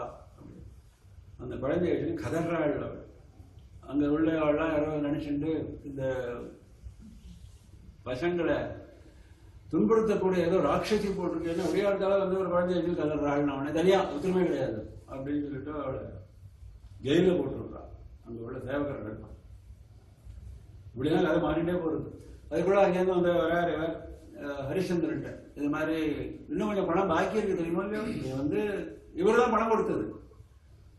பிராமணராக வந்து பணம் கொடுத்து விலைக்கு வாங்கிட்டு போயிட்டார் பத்தினியும் புத்திரனையும். ஆனா பணம் பாக்கி இருக்கு. ஹேமபாக துரம்ங்கிறத கணக்கில் சொல்றாரு. 11,000 கோடி சொல்றாரு. அது கொடுத்துட்டேன்னு கொஞ்சம் பாக்கி இருக்கேங்கிறாரு. இப்ப அவன் எங்க போவான் பணத்துக்கு? ஒண்ணுமே இல்லை அவன்கிட்ட. அப்போ வந்து சொல்ற நீ ஒன்னும் ஒத்துருவாரு. அவர் சொன்னார் ஒன்னையும் பாக்கி இருக்காரு, ஒன்னும் ஒத்துருவாரு. என்ன வைக்கிறேன்னு போனாக்க ஒரு சண்டாளன் விலைக்கு வாங்கலாம். சண்டாளன் நானும் சத்திரியன் விலைக்கு வாங்க முடியாது, பிராமணனோ சத்திரியனோ தான் விலைக்கு வாங்க முடியும் சட்டம் பேசினார் ஹரிச்சந்திரன். உடனே விஸ்வாமித்திரர் பிராமண ரூபத்துல சொன்னார், இது மாதிரி நான் பிராமணன், நான் விலைக்கு வாங்கி அவன்கிட்ட கொடுத்து விடுறேன். விலைக்கு வாங்கி சண்டாளன்கிட்ட கொடுத்து விட்டார். எல்லாத்தையும் பதில் வச்சிருக்காரு. சண்டாளன் ரொம்ப குடும்பப்படுத்தினான். ஒரு வருஷ காலம் ஸ்மசானத்துல டியூட்டி அவனுக்கு. ஸ்மசானத்துல வர பணங்கள் எல்லாம் இருக்கிறது. அந்த பணங்களுடைய வஸ்திரங்கள் எல்லாம் திருடுறது, பணம் வஸ்திரம் திருடுறது அந்த காலத்துல இருந்து புராணத்தை சொல்றாரு. வேதமாக வஸ்திரத்தை திருடுறதுங்கிறது அந்த காலத்துல இருந்துருக்கு. அதெல்லாம் இவனோட டியூட்டி. சண்டாளன் வந்து இவனுக்கு எஜமானம் இல்லையா சொல்லியிருக்கான், வஸ்திரம் திருடிட்டு வானா, திருடின்னு வந்து கொடுக்கணும் அவன்கிட்ட. இப்படி எல்லாம் ஆகாரம் போட மாட்டான், சாதம் போட மாட்டான். ரொம்ப கஷ்டப்பட்டான். ஒரு வருஷம் ஆயிடுச்சு. அப்புறம் வந்து என்ன ஆயிடுச்சுனாக்க இந்த ஒரு வருஷம் ஆன பிறகுதான் இந்த ரோஹிதனுடைய மரணம் ஏற்படுறது. இது அனுப்புற அந்த கதை, முன்னாடி நடந்த கதை எல்லாம் ஒன்னா ஜோடிச்சிருக்காரு. ரோஹிதனுடைய மரணம் ஏற்பட்டு பத்தினி வந்து லேயில போட்டு வச்சிருக்காவா. இவன் வந்து ஒரு வருஷமா இந்த விடுதலை திண்டாடி இருக்கான் ஸ்மசான காரியத்தில். அப்படி ஜோடிச்சார். இப்போ அந்த ரோஹிதனை ஸ்மசானத்துக்கு அழைச்சிட்டு வரான். அடுத்தபடி காரியம் பண்ணணும். அதுக்காக அந்த ஸ்திரீயும் கூடவே வராள். ஹரிச்சந்திரன் இருக்கா. 3 பேர் சேர்த்து வச்சுட்டாரு. இப்போ அவர் விஸ்வாமித்திரர் சேர்த்து வச்சுட்டு காரியம் பண்ண அப்படின்னார். அப்போ வந்து ஒருத்தர் புரியல. ஏன்னா எல்லாம் ரூபம்லாம் மாறி போயிடுத்து, ஒரே பரம தெரிஞ்சுறாங்க ஒரே. அப்போ ஒருத்தர் புரிஞ்சுக்கல. அப்புறம் அந்த குழந்தைய பார்த்து புரிஞ்சுட்டாரு. ரோஹிதனை பார்த்து ஹரிச்சந்திரன் புரிஞ்சுட்டார். ஒரு ராஜா, சூரிய வம்சத்து ராஜா எவ்வளவு கஷ்டத்தை அனுபவிச்சான். நான் அதோ சுருக்கமா சொல்லிட்டேன், ரொம்ப விஸ்தாரமா சொல்லிருக்காரு.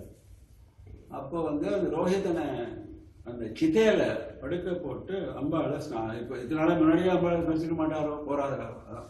அப்பதான் அம்பாளை ஸ்தோத்திரம் பண்றாரு. ரொம்ப அழகான ஸ்தோத்திரம். சதாட்சி தேவின்னு பேர் கொடுத்திருக்காரு. சதாட்சி தேவி பிரார்த்திக்கிறார். கந்தயன் பரமேஷானீம் சதாட்சீம் ஜெகதீஸ்வரீம் பஞ்சகோஷாந்தரகதாம் புச்ச பிரம்மஸ்வரூபிணீம் ரக்தாம்பர பரிதானாம் கருணாரச சாகராம் நானாயுதராம் அம்பாம் ஜெகத்பாலன தத்பராம். இப்படி எல்லாம் ஸ்தோத்திரம், அழகான ஸ்தோத்திரம். பஞ்ச கோஷாந்தரகதாம், நம்ம சரீரத்துல பஞ்ச கோஷங்கள் இருக்கு இல்லையா, அதெல்லாம் தாண்டின அம்பாள். புச்ச பிரம்மஸ்வரூபிணி. புச்ச பிரம்மம்னாக்க புச்சம்னா வால் அர்த்தம் சொல்ல, அதாவது சேஷமா இருக்கிறது. அதாவது எல்லாம் போக பாக்கி இருக்கக்கூடியது எல்லாம் மாயை, மாயை தாண்டி இருக்கக்கூடிய ஒரே ஒரு வஸ்து. நேதி நேதீதி வாக்கியா போத்தியதே சகலாகமைஹி சர்வ பிரத்யக்ஸ்வரூபாம் தாம் பஜாமம் பரதேவதாம் அப்படின்னு தியான ஸ்லோகம். நான் தியான ஸ்லோகம் சொல்றேன். அத்தனை ஸ்லோகம் கூட தேவ தெரிஞ்சுக்கிற ஸ்லோகங்கள் தான். நானும் வேற புராணத்தை எடுத்த ஸ்லோகங்கள் இல்லை, அத்தனையும். அது மாதிரி நேதி நேதின்னு வேதாந்தம் சொல்றது இல்லையா, இது இல்லை இது இல்லை, இது வந்து பரமாத்மா இல்லை, இது பரமாத்மா இல்லை, இது பரமாத்மா இல்லை அப்படின்னு சொல்லி சொல்லி எல்லாத்தையும் ஒதுக்கிட்டு எது பாக்கி இருக்கோ கடைசியாக எஞ்சில் இருக்கிற வஸ்து அதுதான் பரமாத்மா அப்படின்னு வேதாந்தம் சொல்றது. அதுதான் நீ புச்ச பிரம்மஸ்வரூபிணியும் ரக்தாம் ஜெகத்பாலன தத்பராம் அப்படி எல்லாம் சோதனம் பண்றார். சோதனம் பண்ணவனே அம்பாள் என்ன பண்ணினாள் அப்படின்னு கேட்டாக்க இந்திராதி தேவர்களை அனுப்பிச்சுட்டார். பிரத்யட்சமா வந்துட்டா. அப்போ இந்திராதி தேவர்கள், யமன், சித்தர்கள், பிரம்மா எல்லாரும் வந்துட்டார்.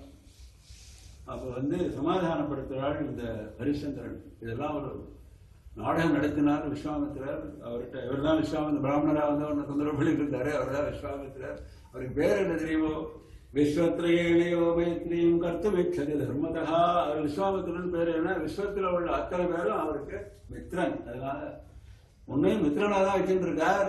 உன்னுடைய சத்தியத்தை லோகத்துக்கு பிரகாசப்படுத்துறதுக்காக இப்ப ஒரு விசித்திரமான சோதனை உண்டு பண்ணினாரே தவிர அவங்ககிட்ட ஒன்றும் அவருக்கு விரோத பாவம் கிடையாது. அவருக்கு நீ கடமைப்பட்டிருக்காரு. ஆக்சுவலா உன்னுடைய யசத்தை பிரகாசப்படுத்திருக்காரு அவர் அப்படின்னு சொல்லி சொன்னார். அப்போ ஹரிச்சந்திரன் சாஸ்திரம் பேசினான். அதெல்லாம் சரி, என்ன ஒரு சண்டாளன்னா விலைக்கு வாங்கியிருக்கான். அவன்கிட்ட சொல்லாமல் சொர்க்கத்துக்குலாம் வர முடியாது. சொர்க்கத்துக்கு வான்னு கூப்பிட்டார் தேவேந்திரன். அவன்கிட்ட சொல்லாம அவன் உத்தரவு கிடையாது. யமதர்மராஜா தான் அந்த சண்டாளன்னு சொல்லிட்டு யமதர்மராஜா தன்னுடைய வேஷத்தை காமிச்சார். இப்படி எல்லாம் ஜோடிச்சு வச்சிருக்காரு. யமதர்மராஜா நான் தான் அந்த சண்டாளன்னு காமிச்சுட்டார்.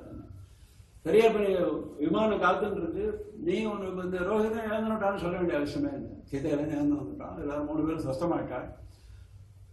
விமானம் காத்துன்னு இருக்கு, வா அப்படின்னு கூப்பிட்டார் தேவேந்திரன். இப்போ சண்டாள ப்ராப்ளமும் இல்லை, இப்போ யோதர்மராஜா தான் பர்மிஷன் கொடுத்துட்டார், நீ வா அப்படின்னு. அப்போ இவர் சொன்னார், இல்லை நான் அயோத்திக்கு ராஜா, பிரஜைகளை விட்டுட்டு ராஜா மாத்திரம் சொர்க்கத்துக்கு போனாங்கிற கெட்ட பேர் வரக்கூடாது. அங்க சொர்க்கத்துக்கு எல்லாரும் அயோத்தி ஜனங்கள் அத்தனை பேரும் சொர்க்கத்துக்கு வரட்டும். என்னோட ரொம்ப நல்லா இருக்கு, உனக்கு சொர்க்கத்துக்கு இடம் கொடுத்தாங்க, நீ அத்தனை பேர் அவளுடைய கர்ம பிரகாரம் தானே சொர்க்கத்துக்கு இடம் கொடுக்க முடியும் அப்படின்னா. இல்ல இல்ல, ஒரு நாளாவது என்னுடைய புண்ணியம் இருக்கோ இல்லையோ, என்னுடைய புண்ணிய பலத்தை வச்சுட்டு அயோத்தியில உள்ள அத்தனை பேருக்கு ஒரு நாளாவது சொர்க்கவாதம் கொடு அப்படின்னு கேட்டார். சரி, ஒரு நாள் சொர்க்கவாதம் தரேன்னார். சரி, விமானத்தை அயோத்திக்கு அழைச்சின்னு போனார் ஹரிச்சந்திரன். உடனே ஏன்னா காசியில தான் நடக்கிறது. இந்த விமானம் அயோத்திக்கு போச்சு. அயோத்தியில போய் ஒரு பெரிய ஒரு கோஷம் பண்ணினார் ஹரிச்சந்திரன் சேவகாடை விட்டு. இந்த மாதிரி ஹரிச்சந்திரன் திரும்பி வந்துட்டார், சொர்க்கத்துக்கு போக போறார் பத்தினி புத்திரனோட. யார் யார் சொர்க்கத்துக்கு ஒரு நாளைக்காக அவள்லாம் வரணும். பல பேர் வரலன்னு விட்டார். கதை சொல்ல வர வியாச பகவான் என்ன வைராக்கியம் ஏற்படலை அவளுக்கு அந்த எங்களுடைய குடும்ப பந்தத்தினால ஒரு நாளைக்காக சொர்க்கத்துக்கு போக வேண்டிய அவசியம் என்ன, வரமாட்டேன்னு விட்டாளாம். சில பேர் வந்து அவளெல்லாம் அழைச்சிட்டு போனார்னு சொல்லிட்டு இந்த ஹரிச்சந்திர கதையை முடிக்கிறார் வியாச பகவான். அப்போ வந்து இந்த ஹரிச்சந்திரனை பார்த்துட்டு சுக்கராச்சாரியார் சொல்றார் எல்லாரையும் விட. அவர் சொல்றார், ஆஹா என்ன ஆச்சரியம், அஹோ திதிக்ஷா மாஹாத்மியம் அஹோ தானபலம் மஹதே யதாகதோ ஹரிச்சந்திரோ மகேந்திரஸ்ய சலோகதாம். திதிக்ஷைனாக்க சுகம் வந்தாலும் துக்கம் வந்தாலும் சமமாக இருத்தல், அது திதிக்ஷைன்னு வேதாந்தத்துக்கு முக்கியமான ஒரு குணமான சொல்லப்பட்டிருக்கு. முக்கியமா கஷ்டம் வந்தது பொறுத்து கொள்வது. கஷ்டம் வந்தாலும் மனசுல விசரணம் ஏற்படாமல், பக்தியில கொஞ்சம் கூட குறைவு ஏற்படாமல் பொறுத்து கொள்வதுக்கு பேரு திதிக்ஷை. அது சொல்றாரு, அஹோ திதிக்ஷா மாஹாத்மியம் அஹோ தானபலம் மகது.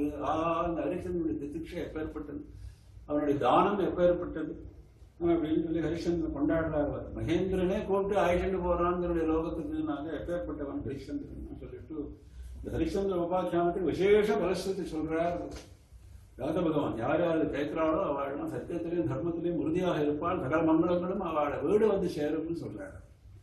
அடுத்தபடியாக ஜனமேஜர் கேட்கிறார், அது சரி அந்த ஹரிச்சந்திரன் சதாட்சின்னு சொல்லி அம்பாளை ஸ்தோத்திரம் பண்ணினாரு, அது என்ன சதாட்சின்னு ஏன் பேர் வந்து, அது என்ன கதைன்னு கேட்டார். சதாட்சி கதையை நான் சொல்றேன் அப்படின்னு சொல்லிட்டு கதையை சொல்றார் வியாச பகவான்.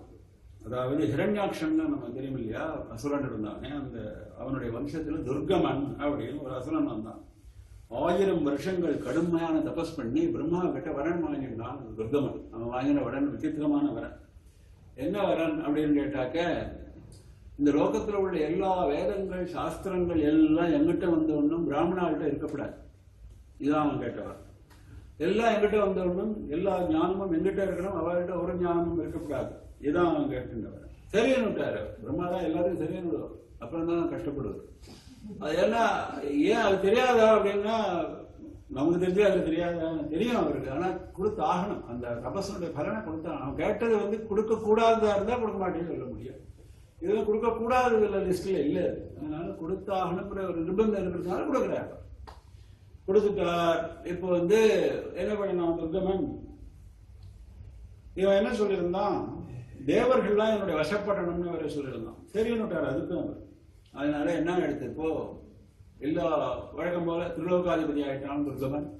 அதுதானே பரவாயில்லையே. இப்ப புது ப்ராப்ளம் வந்துருச்சு. பிராமணாலாம் வேதத்தை உணர்ந்து போயிட்டான், காயத்ரியை விட்டு விட்டாள், ஒண்ணுமே தெரியாது, பிரஷ்டாள் ஆயிட்டா, எல்லாம் போயிடுது, எல்லா ஞானமும் இவன்ட்டு வந்து உட்காந்துடுது. இப்ப என்ன பண்றதுன்னு புரியல. இப்படியே இருந்துட்டு இருந்தா என்ன கஷ்டம் அப்படின்னு என்ன கஷ்டம் ஆயிடுதுன்னா, அவெல்லாம் யஜ்யம் பண்ண மாட்டேங்கிறான். என்ன சந்தியாவதனம் பண்றதுக்கே மந்திரம் தெரியாத போது யஜ்யம் பண்றது. யஜ்யம் பண்ணலன்னாக்க தேவர்களுக்கு திருப்தி இல்லை, அவளுக்கு ஆகாரம் போய் சேர மாட்டேங்குது. அவளுக்கு ஆகாரம் போகலைன்னா மழை பெய்ய மாட்டேங்குது, மழை பெய்யலைன்னா துர்பிக்ஷம் வந்து. இதான் அந்த சக்கரம். இதான் பகவத்கீதைன்னு சொல்லியிருக்காரு பகவான். இந்த சக்கரத்தை தேவம் பிரவர்த்திதம் சக்கரம் அப்படிங்கிறார் பகவான். இது மாதிரி ஒரு சக்கரத்தை நீங்களாம் ஜாலியாக காப்பாத்தின்னு வாங்கன்னு சொல்லியிருக்காரு பகவான். அந்த சக்கரம் இப்போ வந்து இதாகிடுது, பிரேக் ஆயிடுது. ஏன்னாக்க மந்திரம் இல்லை, யஜ்யம் இல்லை, அதனால மழை இல்லை. மழை இல்லைன்னு துர்பிக்ஷம் வந்து எல்லாரும் ரொம்ப கஷ்டப்பட்டா. அப்போ வந்து பிரகஸ்பதி பகவான் போய் எல்லாரும் பிரார்த்திச்சுட்டா, என்ன பண்ணலாம் அப்படின்னு சொல்லி அவர் சொன்னார், அம்பாளை தான் பிரார்த்திக்கணும், வேற என்ன பண்ண முடியும். தேவர்கள்லாம் கடுமையாக பிரார்த்திச்சால் அம்பாளை, கடுமையான தபஸ். அப்போ வந்து அம்பாள் தரிசனம் கொடுக்குறாள். தரிசனம் கொடுக்கும் பொழுது என்ன ஆச்சு அப்படின்னாக்க சதாட்சிங்கிற பேர் அப்பதான் வருது. அம்பாள் 100 கண்களோட பிரகாசிக்கிறாள். 100 கண்கள்லேருந்து அஸ்ருதாரை கண்ணீர் வருது. அந்த கண்ணீரானது பெரிய ஜல பிரவாகமாக பூமியில் ஆகி அதே தட்சணமே அங்கங்க தானியங்கள்லாம் ஏற்பட்டு துர்பிக்ஷம் எல்லாம் போய் சுபீட்சம் ஏற்பட்டு வர்றது ஒரே க்ஷணத்துல. அது மாத்திரம் இல்லாமல் அம்பாள் சதாட்சியிலிருந்து சாகம்பரியாக ஆகி, சாகம்னாக்க கரிகாய், அம்பாளுடைய சரீரம் முழுக்க கரிகாய்களும் பழங்களுமாக ஆகி அதுலேருந்து ஒவ்வொன்றா எடுத்து கொடுக்குறாள் தேவர்கள்ட்டையும் பிராமணர்கள்ட்டையும். இதெல்லாம் நீங்க வந்து சாப்பிடுங்க அப்படின்னு சொல்லிட்டு அப்படி அம்பாள் கொடுத்த அந்த கரிகாய்களும் பழங்களும் 1க்கு 10ஆகவும் 100ஆகவும் 1000ஆகவும் ஆகி பூலோகம் முழுக்க வியாபிச்சு, பூலோகம் முழுக்க சுபிக்ஷமான ஜலம் கிடைச்சிருத்து, தானியம் கிடைச்சிருத்து, கரிகாய்கள் கிடைச்சிருத்து, எல்லாம் கிடைச்சிருத்து. இப்படி ஒரே அமக்கலம் நடந்துட்டு இருக்குன்னு உடனே துர்கமனுக்கு தெரிஞ்சு போச்சு, ஏதோ இங்க நடந்துட்டு இருக்கு அப்படின்னு சொல்லிட்டு அங்கேருந்து ஓடி வந்தான். துர்கமனுக்கும் அம்பாளுக்கும் யுத்தம் நடக்கிறது. அம்பாளுடைய தேவதைகள் எல்லாம் யுத்தம் பண்றாள். 10 நாள் கடுமையான யுத்தம் நடக்கிறது. 11வது நாள் துர்கமனை வதம் பண்றாள் அம்பாள். அதன் பிறகு பிராமணாலும் தேவர்களும் அம்பாள்கிட்ட பிரார்த்திக்கிறாள். இந்த வேதம் சாஸ்திரம் எல்லாம் அவங்ககிட்ட போய் உட்காந்துருக்கு, அதெல்லாம் திருப்பி அவங்கள்ட்ட போட்டுருவோம். அப்போ அம்பாள் சொல்ற வார்த்தை ரொம்ப முக்கியமான வார்த்தை. வேதங்களை கொடுத்து விடுறாள் பிராமணாட்ட. மமேயம் தனுருத்கிருஷ்டா பாலனீயா விசேஷதா யயா வினா அனர்த்தம் ஏவம் யாதோ திருஷ்டோ அதுனைவகி. இப்பெல்லாம் நீங்க பார்த்துட்டு எழுதுலையோ வேதம் இல்லைன்னாக்கா என்ன அனர்த்தம் ஏற்படும்னு சொல்லிட்டு, அதனால இந்த வேதங்களை என்ன தெரியுமோ இல்லையோ என்னுடைய சரீரம், வேதம்ங்கிறது என்னுடைய சரீரம். மமேயம் தனுகு உத்கிருஷ்டா, ரொம்ப உயர்ந்ததான என்னுடைய சரீரம் இந்த வேதம். அந்த மனுங்கிறது தனுங்கிறது 2 அழகா போட்டா. தனுனா சரீரம்னு ஒரு அர்த்தம். தனுவுக்கும் மனுவுக்கும் ரொம்ப ஒத்துமை இருக்கு. மனுனாக மந்திரம்னு ஒரு அர்த்தம் இருக்கு. அதனால தனு மனுங்கிறத சேர்த்து சொல்றார். மமேயம் தனுருத்கிருஷ்டா பாலனீயா விசேஷதா. அதனால இந்த மனு இருக்கே, நான் கொடுக்குற மனு, இந்த மந்திரம், இது வந்து என்னுடைய தனுவாக பாவிச்சு நீங்கள் வந்து ஜாகிரதையாக, அம்பாளுடைய சரீரம்னா எப்படி பாதுகாப்பேன் நீங்க, அது மாதிரி பாதுகாத்து இருக்கணும். இது மாதிரி ஏமாந்து படாது. துர்கம் ஆசுரகந்திரி துர்கேதி மம நாமயத்து. துர்கமன்கிற அசுரனை நான் கொண்டதுனால இந்தியிலேருந்து எனக்கு பேரு துர்கை அப்படின்னு அம்பாளே சொல்லிண்டாள். துர்கை சதாட்சி இந்த நாமத்தெல்லாம் யார் யார் உச்சாரணம் பண்றாளோ அவளுக்கெல்லாம் மாயையானது விலகம். இப்பதான் மாயை பற்றி நிறைய பார்த்தோம். மாயையானது விலகம், அவள் ஞானமான சித்திக்கும் என்று சொல்லி தேவியானவள் பலஸ்ருதி, தேவியே பலஸ்ருதி சொன்றாள், அந்தர்தானமாயிட்டாள். அப்போ வந்து வியாச பகவான் ஒரு அழகான ஸ்லோகத்தை சொல்லி இந்த சதாட்சி தேவியுடைய கதையை பூர்த்தி பண்றாள். யதா கர்மவதாகாசம் வேஷ்டயிஷ்யந்தி மானவாஹ ததா சிவாம் அவிஜ்ஞாய துக்கஸ்யாந்தோ பவிஷ்யதி. அதாவது இந்த ஸ்லோகம் வந்து ஸ்வேதாஸ்வதர உபனிஷன்னு ஒரு உபனிஷத்து இருக்கு. அதுல உள்ள அதே மந்திரம் தான். அது ஒரே ஒரு அக்ஷரம் மாத்திரம் மாத்திருக்காரு வியாச பகவான். ததா சிவம் அவிஜ்ஞாயன்னு சொல்லியிருக்கு அங்க. இங்க வந்து ததா சிவாம் அவிஜ்ஞாயன்னு தேவியா மாத்திருக்காரு. சிவனை தேவியா அவனதான் மாத்திருக்காரு. அதாவது என்ன சொல்றாள் அப்படின்னாக்க, யதா கர்மவத்து ஆகாசம் வேஷ்டயிஷ்யந்தி மானவாக. ஒரு மனுஷன் ஆகாசத்தை கர்மவத்து, ஒரு தோலை மடிப்பது போல், தோலை சுருக்குவது போல் மடிப்பது போல் ஆகாசத்தை என்னைக்கு மடிக்கிறானோ அன்னைக்கு அம்பாளுடைய ஞானம் இல்லாமல் துக்கத்தினுடைய முடிவை அவன் பார்ப்பான். துக்கஸ்யாந்தோ பவிஷ்யதி. சம்சார துக்கமானது என்னைக்கு முடியும் அப்படின்னாக்க, அம்பாளுடைய ஞானம் இல்லாமல் அவனுக்கு துக்கம் முடியணும் அப்படின்னாக்க என்னைக்கு ஆகாசத்தை தோல் மாறு மடிக்கிறானோ அன்னைக்கு. அப்படின்னா அந்த முடியாத காரியம். அதுக்கு ஒரு உதாரணமாக சொல்லப்பட்டது. யதா கர்மவத் ஆகாசம் வேஷ்டயிஷ்யந்தி மானவாக. ததா அப்படின்னாக்க அது வரலாம் முடியாதுன்னு. ததா சிவாம் அவிஜ்ஞாயே துக்கஸ்யாந்தோ பவிஷ்யதி. அதாவது அம்பாளுடைய பக்தி இல்லாமல், அம்பாளுடைய கிருபை இல்லாமல், ஞானம் இல்லாமல் மாயையை தாண்ட முடியாது, இந்த சம்சார சாகரத்திலிருந்து வெளிவிட முடியாது அப்படிங்கிறத ஸ்வேதாஸ்வத உபனிஷத்தை அடிப்படையாக வச்சுட்டு வற்புறுத்துறார் வியாச பகவான். மேற்கொண்டு நமக்கு மகாலட்சுமியினுடைய அவதாரம், பார்வதி தேவியினுடைய அவதாரம், பார்வதி தேவி வந்து ஹிமவானுக்கு பண்ற உபதேசம், தேவி கீதை, இப்படி பல சரித்திரங்கள் நாளைக்கு பார்க்க போறோம். சொன்னவாள் கேட்டவாள் சொல்லும்படி பண்ணினவாள் எல்லாருக்கும் சகலவிதமான இகபர பாக்கியங்கள் கிடைக்கணும் என்று அம்பாளுடைய பாதாரங்களை பிரார்த்தனை செலுத்திட்டு இந்த உபன்யாசத்தோடு பூர்த்தி பண்றேன். நம பார்வதி பதயே ஹர மகாதேவ. கோவிந்த நாம கீர்த்தனம் கோவிந்தா கோவிந்தா. ஸ்ரீ ராஜராஜேஸ்வரியே जय जय श्री जगदम्बिकायै जय जय श्री महात्रिपुरसुन्दर्यै जय जय